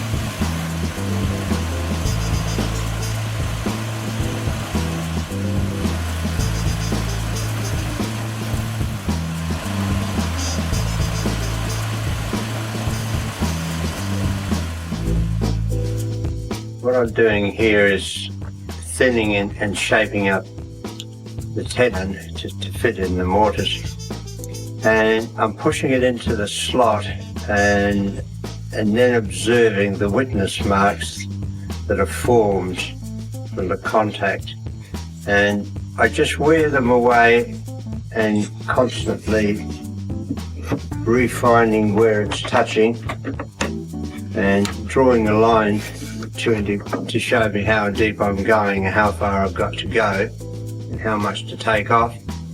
It's just a process of reducing the tenon to fit the mortise, and if you go too far on it and it comes loose,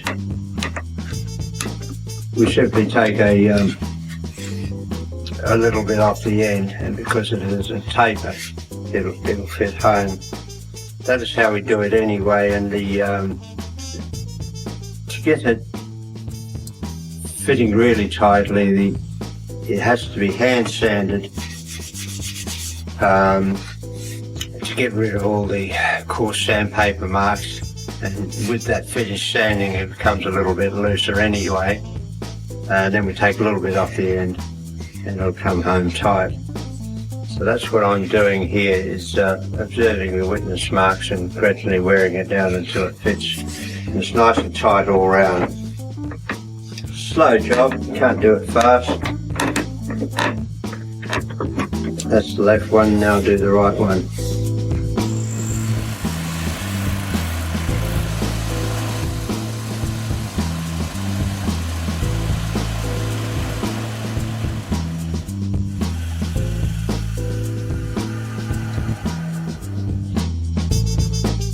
Now I've got the headboard fully shaped up and fitting into the back uprights pretty good.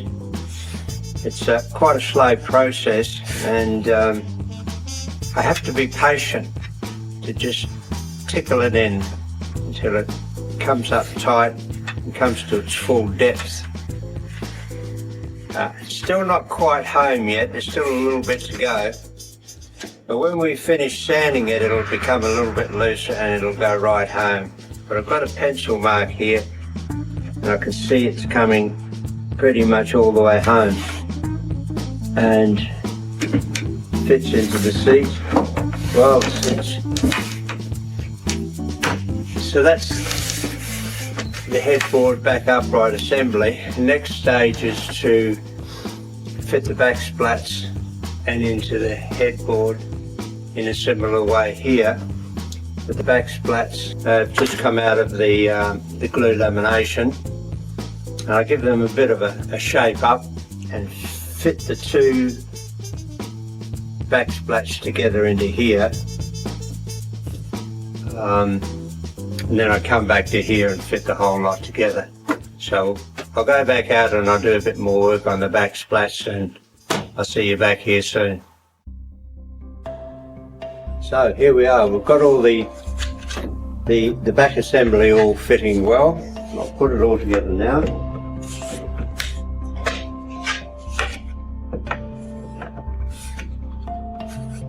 In the fitting of these back splats into the seat and into the headboard, we do it very slowly, and we bring it down to a close fit.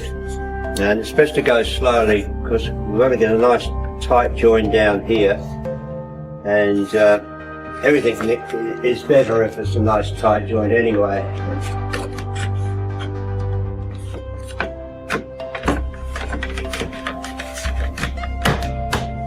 That fits great.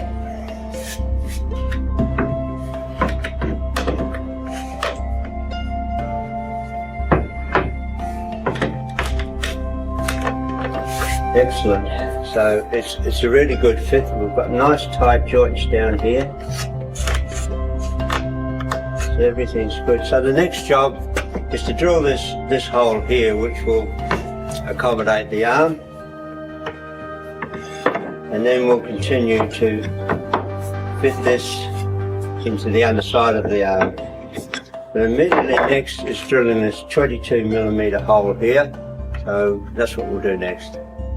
Well, here we are. This is the arrangement that I have for drilling the hole for the arm into the back upright. We have this arrangement, it's all self-explanatory.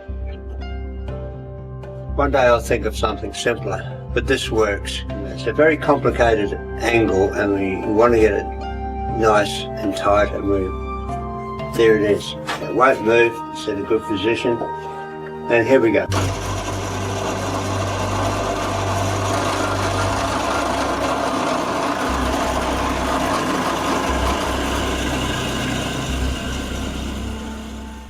So there we have the hole to accept the arm. It's 22mm, very, very deep.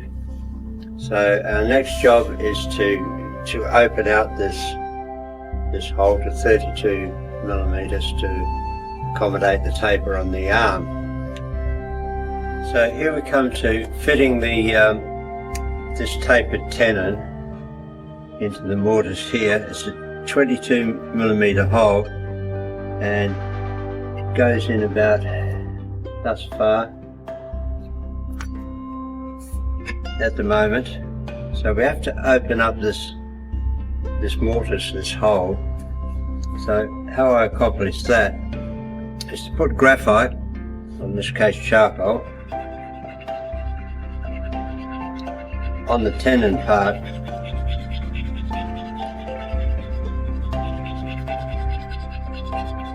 and this leaves a witness mark, and we're gradually wearing this rim out here to fit the tenon, and it's a long, slow job. I think it takes me about half an hour or so to do the whole thing.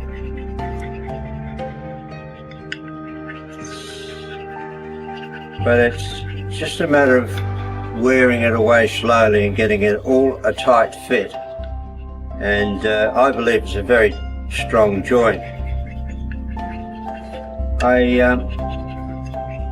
You don't see this type of joint used very much, but I'll open it out a little bit with my trusty knife.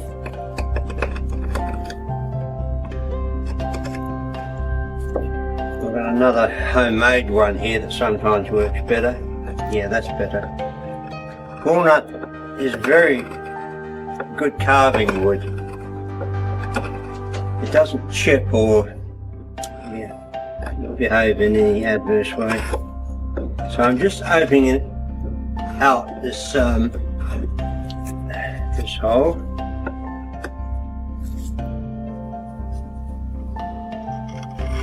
We've got to come one way to cut the grain, and then other way from the bottom of the hole, so the grain's going the other way.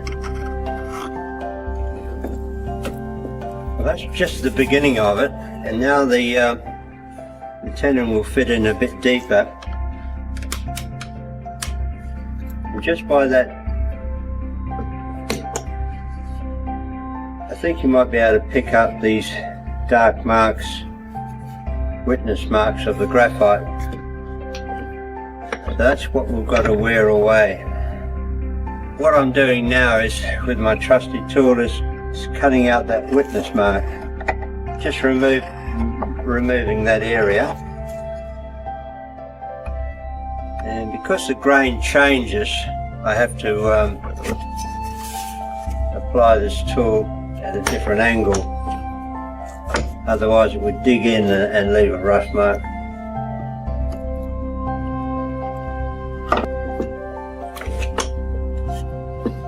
And we come again, give it another go.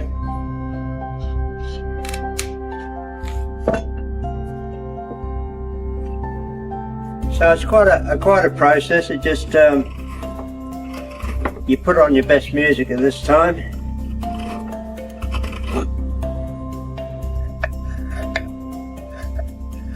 So I start to be thinking, oh, is this never going to end? But I say to myself, just keep doing it. You'll get there in the end. Can't say it's hard work.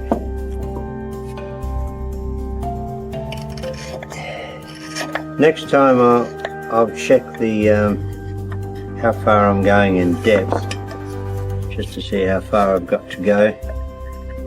Sometimes I take out bigger chunks indiscriminately to speed the thing up. But it's like a lot of woodworking jobs, you can't speed them up. What you can do is just be patient. That way you get a better fit, just methodically. This hole here, it's getting near to its deepest sort of stage. We could drill a 30mm hole in here all the way through, but then this part here would be weak there. The hole would be quite large. There wouldn't be large amounts of wood to make it a strong joint. This way, as it tapers in, you still have plenty of wood there, so that there's a balance between here and the tenon, and makes maximum use of this type of joint. Well, the arm assembly is probably sort of not the most vulnerable joint, but it's one that would take the most stress, the arms being the part that's the widest most point. If it's spunked again, or if the rocket is tipped over, the arm is hit like so. So this joint is the strongest that I can think of for this job that I'm going to do here. So we've got about another 1/4 of an inch in depth. I've got a little mark here that shows me when I've gone completely to the bottom of the hole.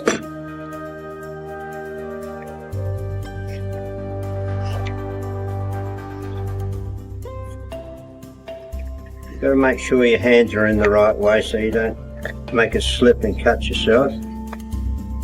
I've only done it once. We keep doing this until the hole gets to the bottom. Then we sand off all the graphite on the ends of the arm, and by that time it's actually a slightly loose fit. Then we take a little bit off the end of the arm and it comes up tight again.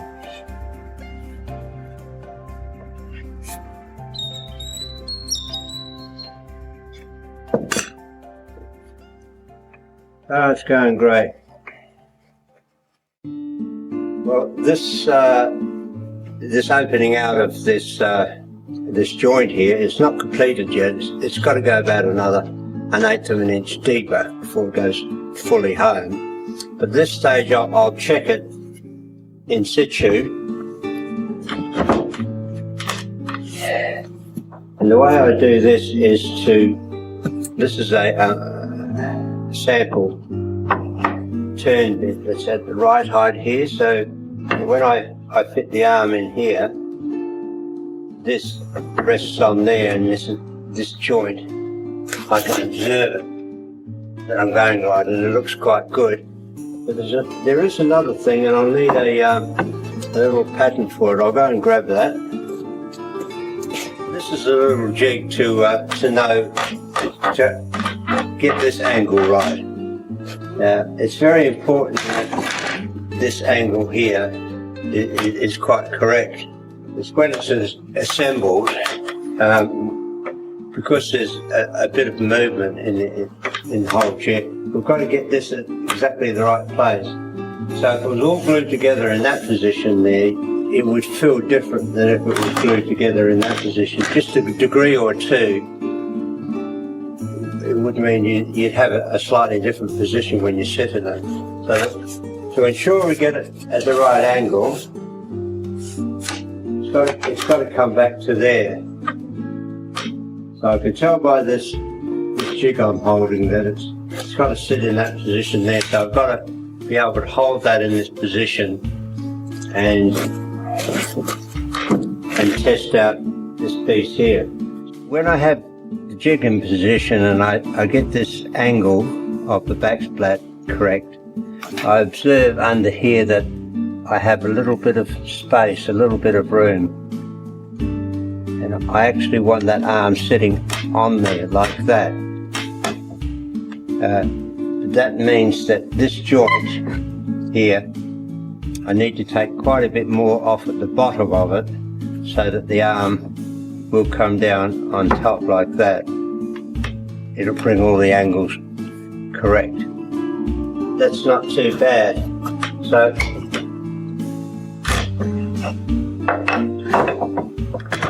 to know that, I've reassured myself that it's all going home just right. It's a little bit more off the bottom here. I've got to get the arm to go down a little bit like that. So it's all sort of fitting and assessing, and it comes out right at the end. So I'll wear a little bit more off here. So now we've completed this hole to the degree that it goes all the way home. It's a little bit loose, and the way we correct that, it's kind of all planned for. The way we bring it home really tight is to take just a millimetre or two off the end of the arm, and because this is a taper, it comes home tight. But I know there's more to come off the bottom to bring this arm back down to sit on top of the arm support post. So there's just a little bit of fine tuning of the joint now. So I'll get a bit more witness mark on there.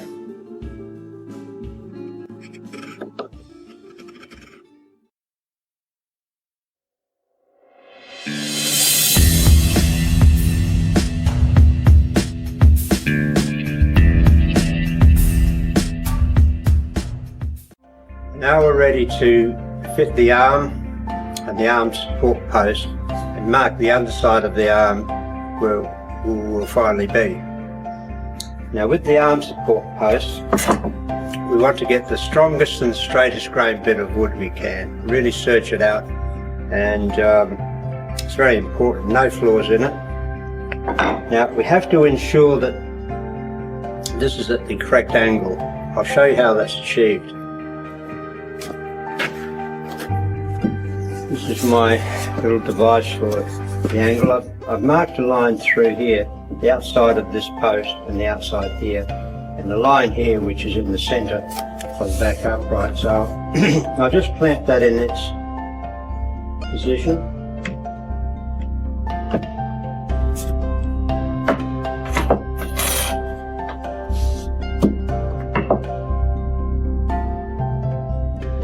Yep, that's where it should be. Now this has got to be at its correct position here. I've got to slacken it off a little bit, 1/2 a turn, and that's pretty good. So I can do away with that now. So I have ensured that this fits into the arm support post very well. It goes all the way home, and I've checked it, it's the right height from the seat. I'll just secure that in position there. Have it all where it's supposed to be. Now we can mark the underside where it's supposed to be. There's some graphite on the end of this little thing, and that'll leave a mark under there. Now this line here is a guideline for when I'm drilling this hole. So because this is a curved surface, it's kind of hard to get a straight line. You can use a ruler. I use eyeball joinery they call it. So I've marked a line down here that's going right down to the centre here. So now that's all ready to drill the hole in the underside of the seat. Got it all set up in the vise here. Marked it very clearly where the hole's going to go. This angle here, that's what we've got to try and achieve, to drill the hole at that angle. With the drill bit that I'm using, flat bottomed, when I put it on the centre point there, but bring it up to that angle, the centre is no longer in contact. So I have to make a step here so I can start the hole. We have a nice clean entry to the hole. And we mark the hole, centre it. Now we scribe a semicircle here. This will be the outside of the hole. I'll be using this chisel here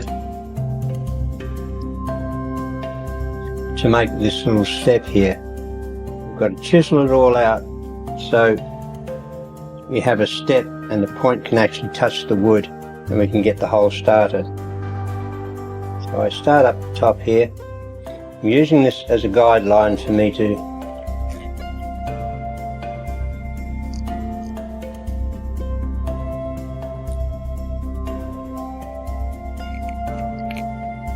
I'm not using this mallet here at all, just nice sharp chiseling.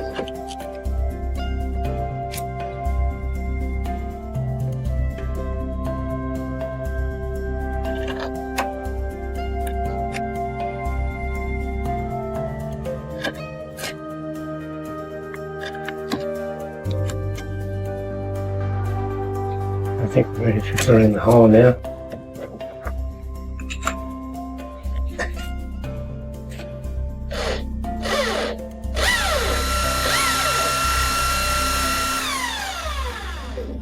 Now I've got the hole started, I can just keep going.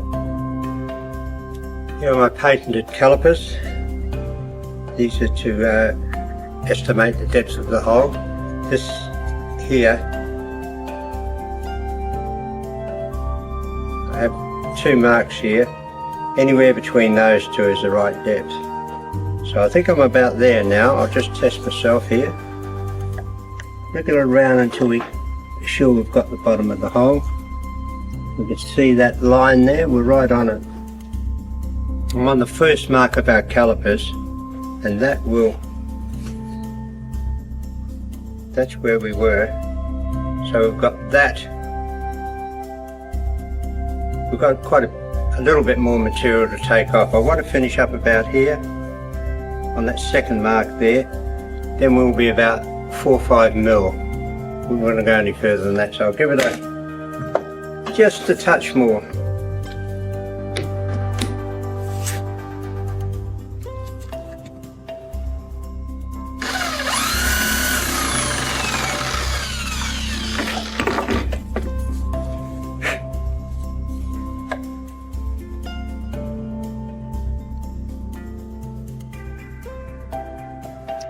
A little bit more. Okay.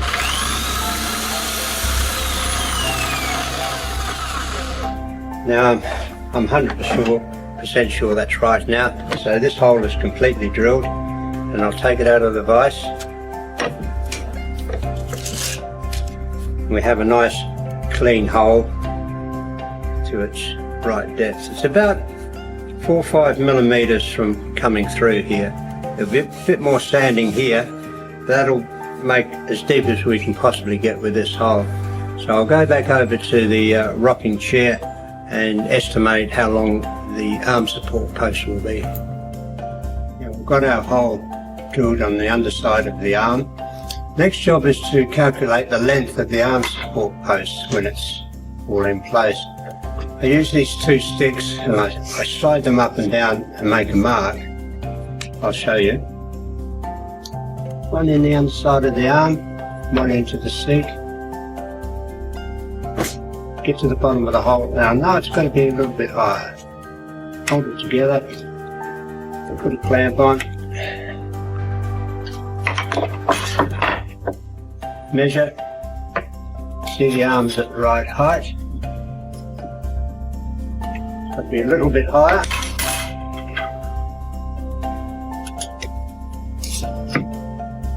Got it. That's the correct height now.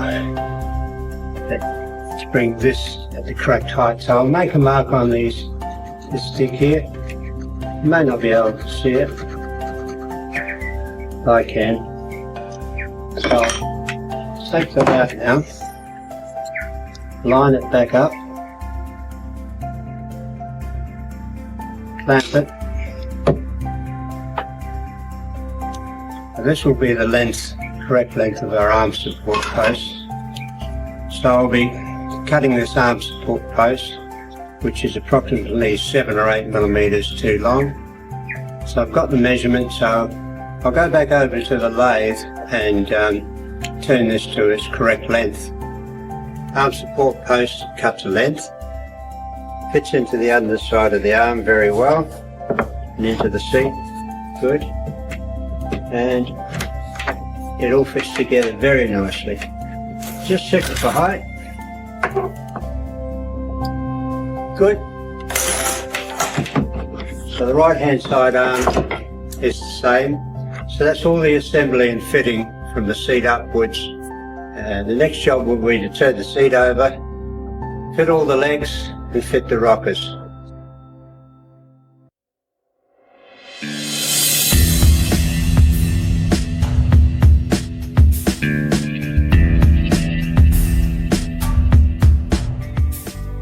Here we are, we're almost ready to get the chair all assembled. We're into assembling the legs and the rockers.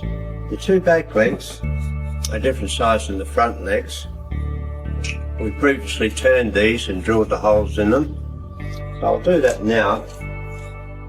And they were cut to length pretty well exactly. And they all fit very well now. This is the smallest piece. It goes here under the front rung. And the front legs fit.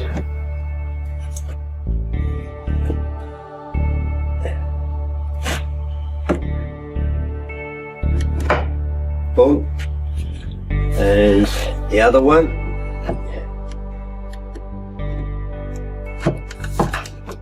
The only thing missing is the front rung, which is a curved piece. Here it is here. I've got it fitting in this jig here. So it goes in the lathe and spins like so. And turn the ends. When that's done, we can fit it in here and the whole of the chair will be finished. Be ready for sanding and gluing up. So we'll just show you how I turn these on the lathe. So we'll go over to the lathe now. I've cut out the front rung to its bottom shape, drilled a hole in either end. And this is the very simple jig that I use for turning the end. It just has a simple screw here. I'll just fit that on. Have this on slow speed. That's all set to go.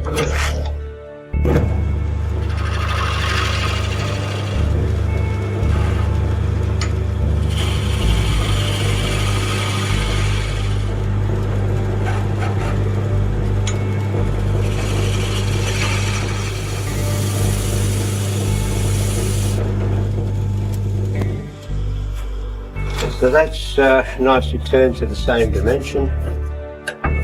and now we have to shape the rung up to its finished shape, and they'll be ready to fit into the front legs.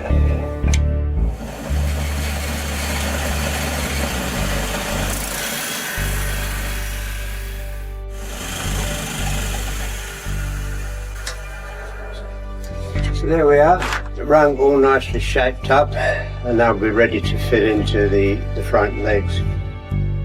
Got a hole drilled here, the little front rung, the ends are turned. And at this stage, when I've got the seat facing me and I'm in a good light, I'm ready to assemble it. This is the mark that I make with a couple of chisels on the underside of the seat. In explanation, this figure here is a man or myself. Straight line is the earth, and we have the sea and a bird in the sky, so it's myself living near the sea with a bird in the sky. Sometimes I try to get this little character leaping up with a hand towards the bird.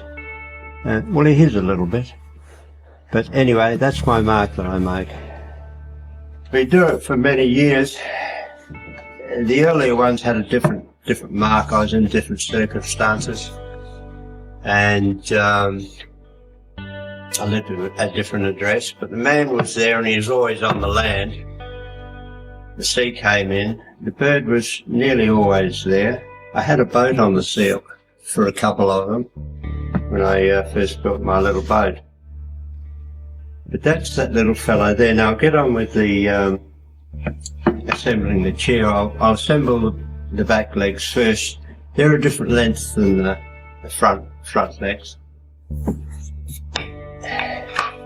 When I assemble the chair, I always put the nicest part that will be visible.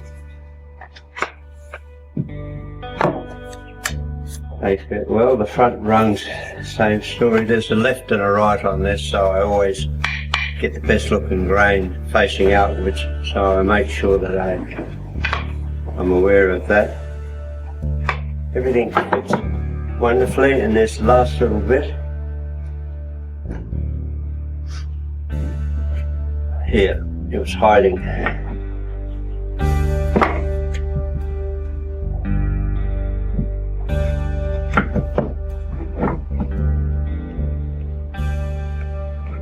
Got it. They're a good fit, a little touch loose, but I'll shave a little bit off the bottom of the legs so they can all go down by an equal amount, so this chair will finish another 2 millimeters lower than intended. But that's fine.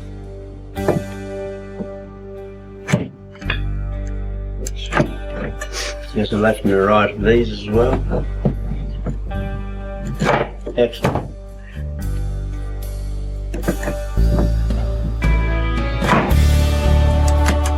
So that's the fitting of the legs to the rockers. Now there's a test that I make here, which simply involves putting a couple of bits of tape on it at marks I've made on the underside of the rocker. So these lines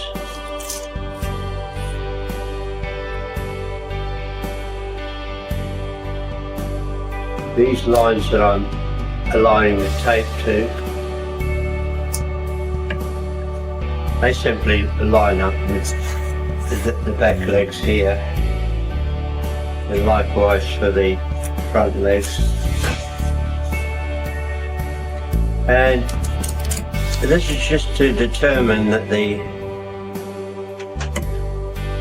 rockers are parallel. They have to be out of parallel, as it were, quite a lot for it to be discernible or matter at all. We only use about that much of the rocker, not very much. And there's not many floors that are flat and level anyway. But I like to do this, and it's kind of, then you're 100% sure that there hasn't been too much of a twist in the seat. 9 times out of 10 it's perfectly level. And I'm working to a pencil line, and a pencil line is a millimetre, and This ensures that the main thing is that they're reasonably parallel and they're good. So that's that little test that I do. Now I think we're ready to completely sand the chair to its finished state. It'll be polished wood. We finish with very, very fine grained paper and very fine steel wool, and we get the whole chair polished state before we assemble it. So we'll be going on with all the finished sanding next, and I'll show you a few of the machines and contrivances I've got to speed up the sanding process, because it's quite a long process. But one always has to finish with the hand sandpaper, because all the ends and all the parts are in a curve. So your hand is the best way to finish sanding wood, particularly walnut, which is very, very fine grained. So we'll go on with this wonderful job of sanding the whole chair.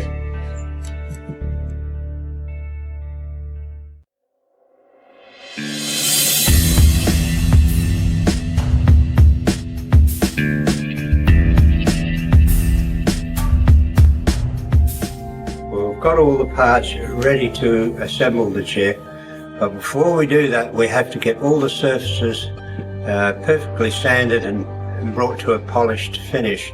We do that with finer and finer grades of paper. I have lots of machines here to help speed the thing up, but we have to finish up with the hand sanding, particularly on the terminals of the uprights and the rockers. And we must pay particular attention around the mortise here, that we preserve the edges here for a nice fit. And the tenons that will be going in there, we sand right up to where it goes into the mortise, and we'll find that when we've brought it to a polished finish, it might be a little loose there. That's as we expected, and we can just take a little bit off the edge here, and it'll go further into the mortise and come up tight. So all of the mortises, we take care to preserve the edges so we still get a nice appearance. So it's simply going finer and finer grit paper and finish up with this material here, which is just made for the job. Polish up with the grain, and then finish up with very fine steel wool so you can really see the surface shine, a polished finish. And it's best done when the light is right. Coming from the side, we can see the surface and we see the scratch marks, and when we've got them down to a polished surface and there's no scratch marks at all, that's when we're ready for the next stage, which is to assemble the chair, oil it up, let the oil dry, and then take it apart and put it back together using epoxy glue. Have a clean up, and then the chair's ready. We give another 4 or 5 coats of oil and we have a completed chair. Okay, we've polished up all the parts of the chair and the wood's look absolutely wonderful. Nicely polished, ready for assembly. This time I assemble, I don't glue it. It's all done in a dry state. This is so I can actually sit in the chair, give it its final test. And the test allows me to sort of think, oh well, I could have it leaning back a bit or leaning forward a bit. It's usually just perfect, but it's always good to test it before you glue it together.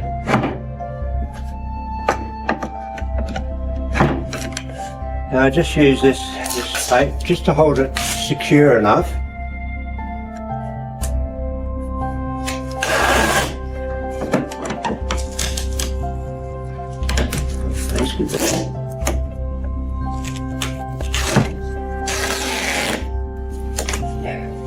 Yes, so just get a bit of pressure on there, and I think that'll be all right. Now I turn it over.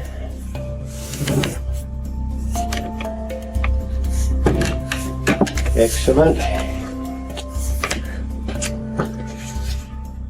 It all goes together like a Lego set. Should number everything. I used to 1, 2, 3, 4, but it becomes so familiar in the artisan way of working. You become so familiar with the parts that I don't number them anymore. I just know. I'll have to grow a bit.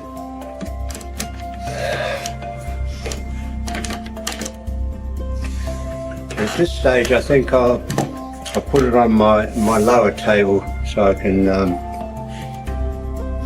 assemble it with a bit more comfort. Here we go.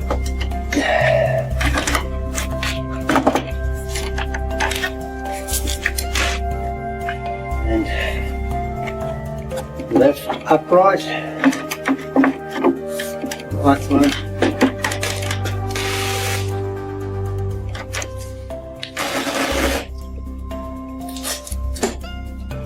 Yep, just have a bit of pressure on this tape. At this stage you can't use clamps. Clamps leave marks and they're fiddly. We don't need to have any great pressure on the joints, just to hold it firmly in its position.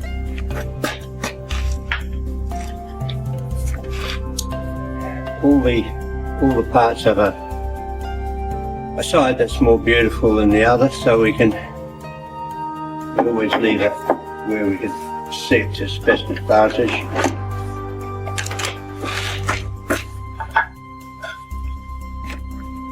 Yeah, very nice.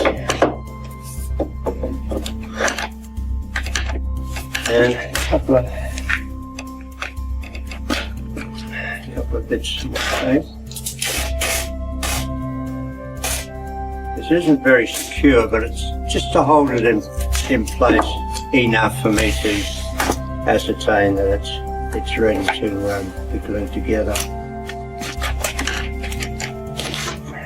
Just get a bit of pressure on there and that holds it together enough. Yep, that'll be good enough. And now I'll put it down on a piece of board on the floor and have a seat in it.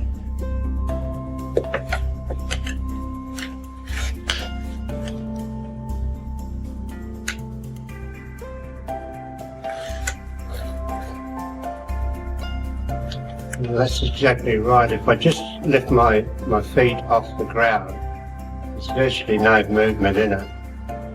So when I put my feet down, it just comes back to that dead right position, so it's A-OK. Now I give it a coat of oil and then I take it apart and glue it. But I oil it prior to gluing because it really helps with the clean-up. So I've got this Danish oil and I've just got this rag just there. I don't want it soaking because I don't want the oil to go down into the joints. I just want to put a smear around the joints and serve its purpose. So make sure all the joints are nice and tight, and then just a bit of a wipe around there, like so. Get it there.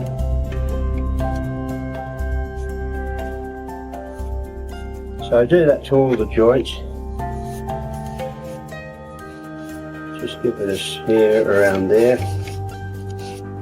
But I haven't been doing this technique very long. I used to glue them together, then clean off the glue, but it's fiddly and it's time consuming, and this ensures that you clean up time's a lot less.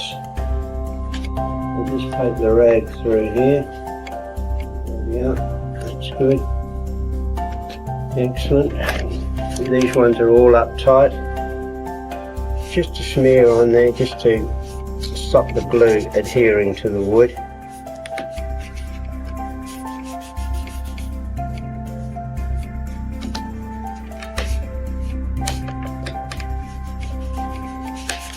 And just go around the whole chair.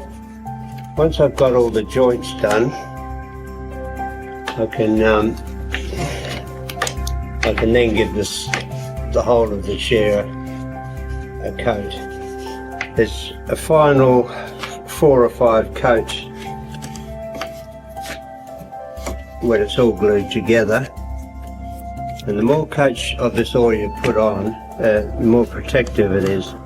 So after we've given all the joints just a smear, I can go over the whole chair and give it one good coat. After the chair is glued together, we'll give it 4, 5, 6 coats. The more coats you apply, the more protective it is.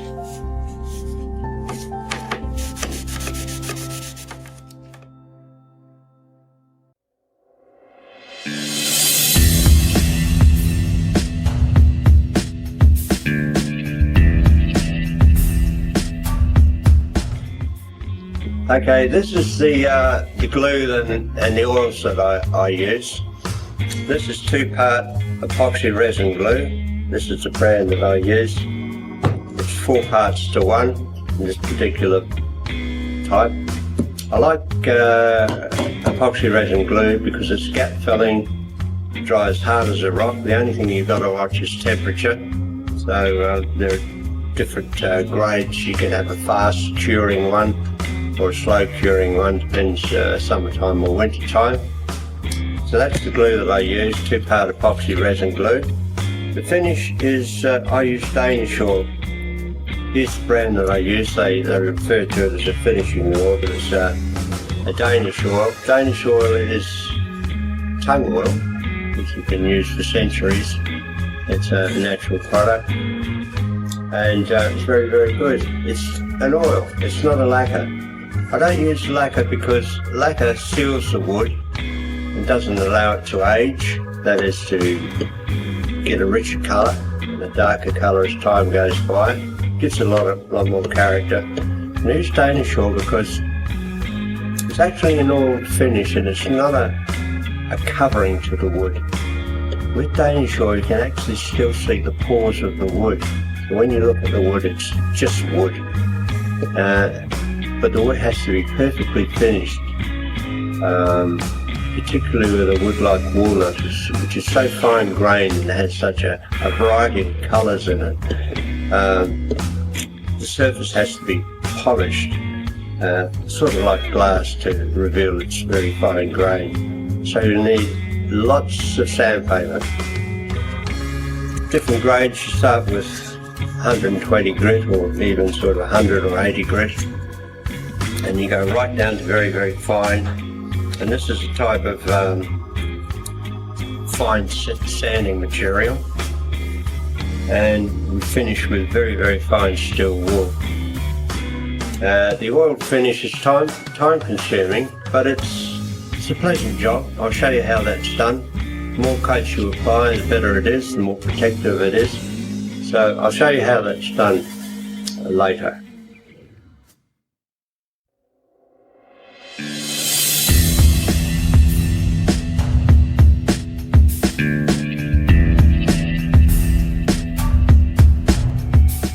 Here's the last little detail before the chair's oiled up some more.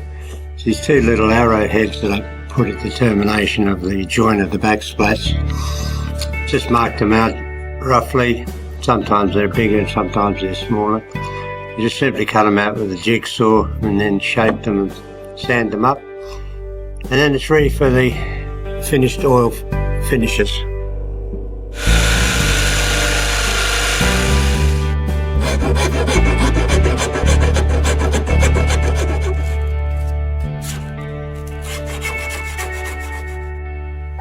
Well, the thing with the Danish oil, the way I do it, the way I was told to do it, and I say that is the best way, you do a piece and then move on, do another piece and move on.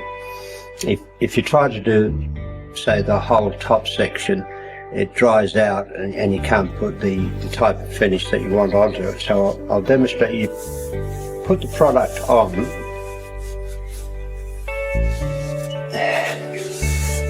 just about that much, the arm, and then you wipe it off, which might sound strange, but that's the way it's done. You just leave a slightest smear on there, but definitely around the joints, kind of get rid of all the excess. You don't have a lot of material on your cloth. Do the headboard. You don't have to do the whole thing in one go, because it's just an oil. And if I left that for 10 minutes, I could, although it'd be tacky, you could come with the cloth again and it reactivates it. So you can just take your time, just apply it all over, just over here.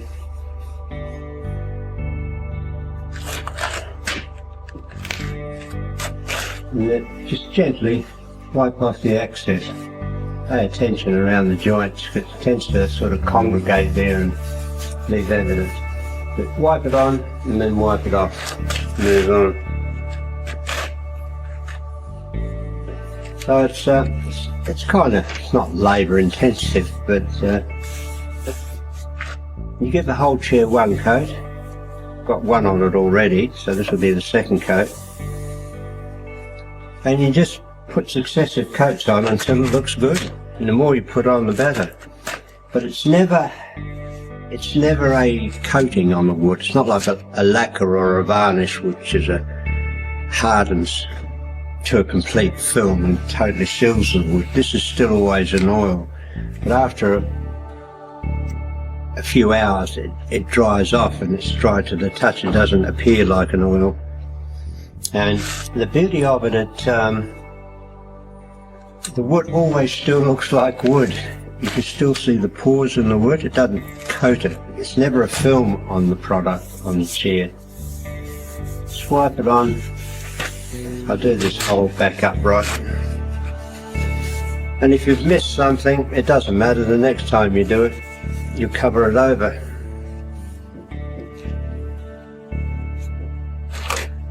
Apply it, and then just gently sort of wipe off the excess.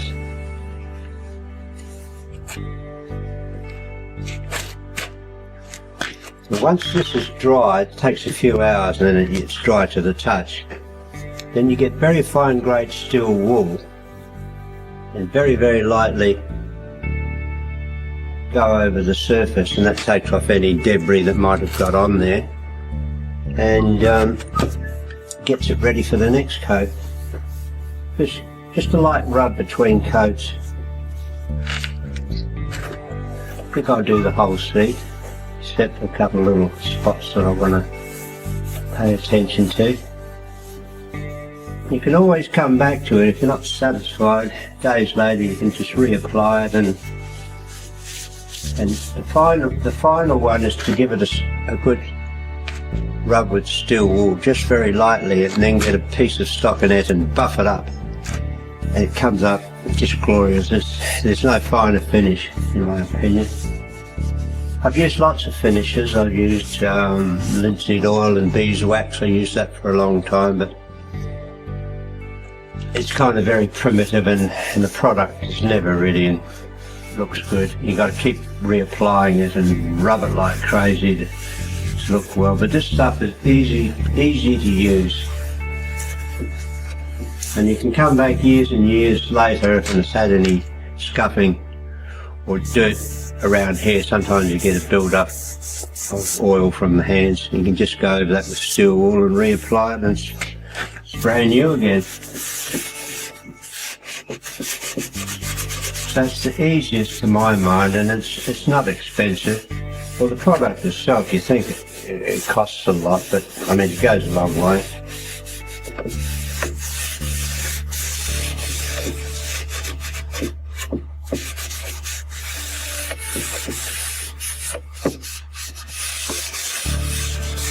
So that's all the kind of face side done. You can go over where you've already done, but just make sure that's the last thing you do is wipe it off where you've been.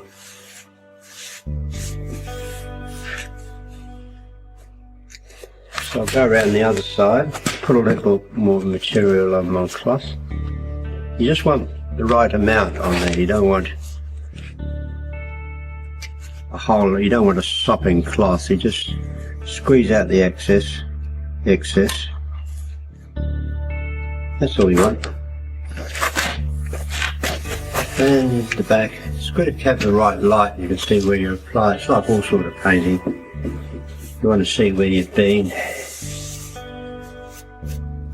It's very enjoyable because particularly the first coat, up until then it's just wood visually. Once you apply the oil, it's just like magic.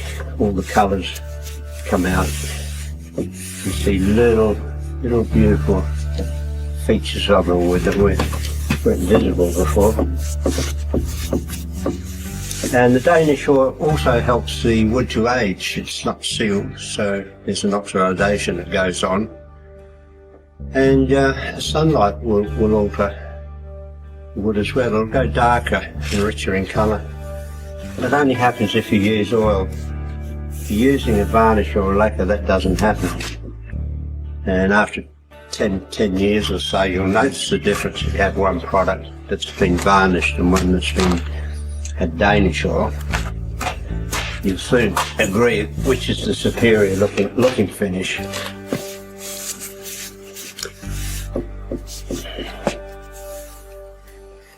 think I've now done there. I'll do it again anyway.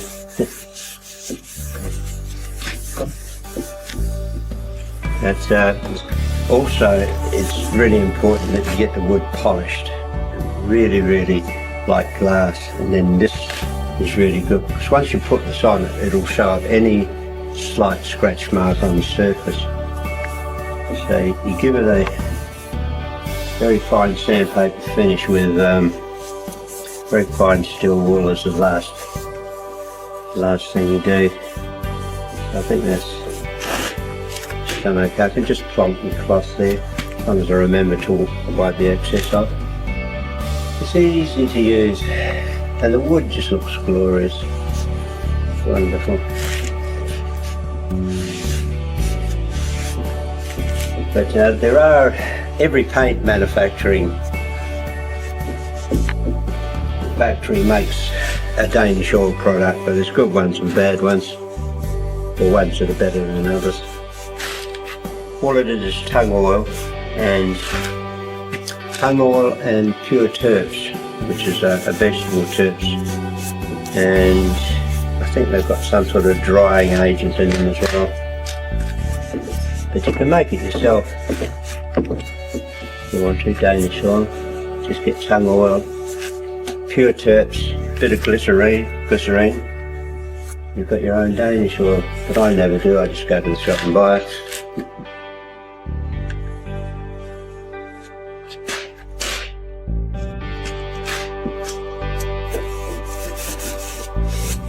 Just whistle away the work.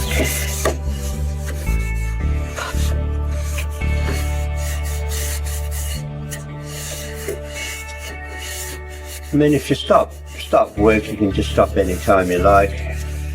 Go and have a cup of tea or answer the front door, and you just come back to it. It's not like paint or varnish. You sort of got to do it all in one go, and it leaves lines where you left off. This is not like that at all.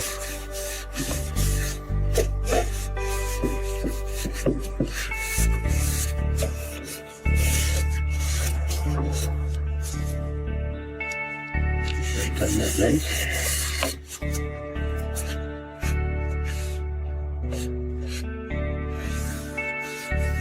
Sometimes a little bit of the stockinette sort of adheres to it. But you don't have to worry about sort of, well, you avoid sort of dust, but if a bit of dust gets on it, you just rub it with steel wool and put a bit more on.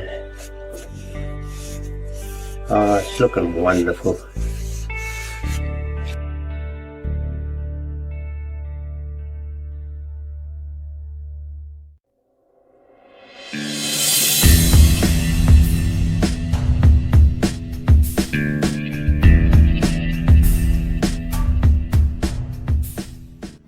And here we are, the completed chair that we worked on so studiously for the last wee while. Made from a plank like this, and the finished chair is looking pretty good.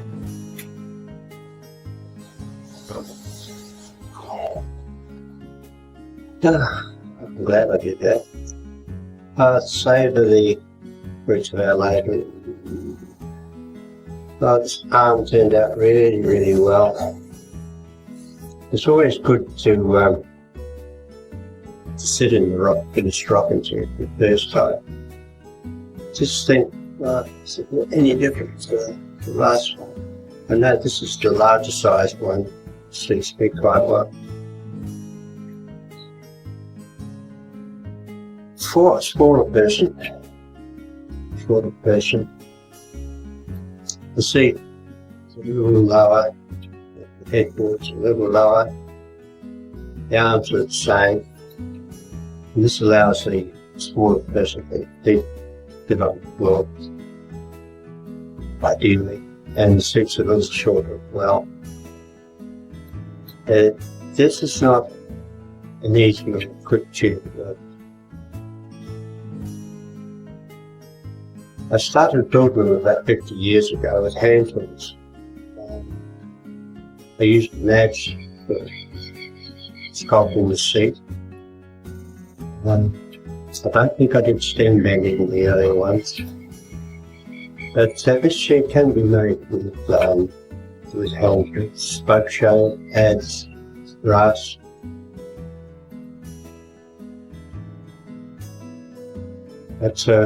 I hope you've enjoyed this video. Just for your own instruction and curiosity. Perhaps people find some of the making of chairs thing I do. I've always enjoyed the instruction of building chairs. And this is a really good design. This has devoted a large part of my adult life.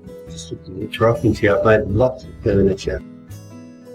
After a few years, I really concentrated on the rocking chairs, and very pleased with them. They're very comfortable. They're very soothing. Mentally disturbed people would really enjoy it. And just, there's something, to me, there's something magical about them. It's just, they're at your will. I mean, you can sleep in a rocking chair. I'll guarantee you'll wake up right as a nut. Sometimes the head goes sideways and get crick in the neck, but they're wonderful. And they're beautiful. I've used walnut on our chairs. Absolutely the best of them. It's a woodworker's dream, really. It just cuts like butter and machines well. It's light and it's strong. Couldn't want for anything better than the beauty of it. I mean, to make a chair comfortable and well designed is one thing, but to make it beautiful is another. And this chair just sells itself. I get many people passing through during the season, and I always say the same thing. You just look at them and it's so beautiful. The wood is so rich in colour, and it just looks good. The design itself, I really believe in it, and I believe it's very, very strong and not quick and easy to build, as I say. But you've got something that will last for generations. Aside from a house fire, I had one fall off the back of a trailer once, and it didn't break. It got a lot of gravel. But that pleased me, and that was sad at the same time. But I hope you've enjoyed this video. I've enjoyed passing it on. If I have passed it on, I hope I've explained everything so maybe to the general viewer, but if you really want to make one, and you want to make this one, please help you. I really would. The donation is all it will take, and I'll give everything, all the details. So I think this is kind of where our video is due, and I hope even do it as much as I have. The building of which I just did shut up. Cheerio.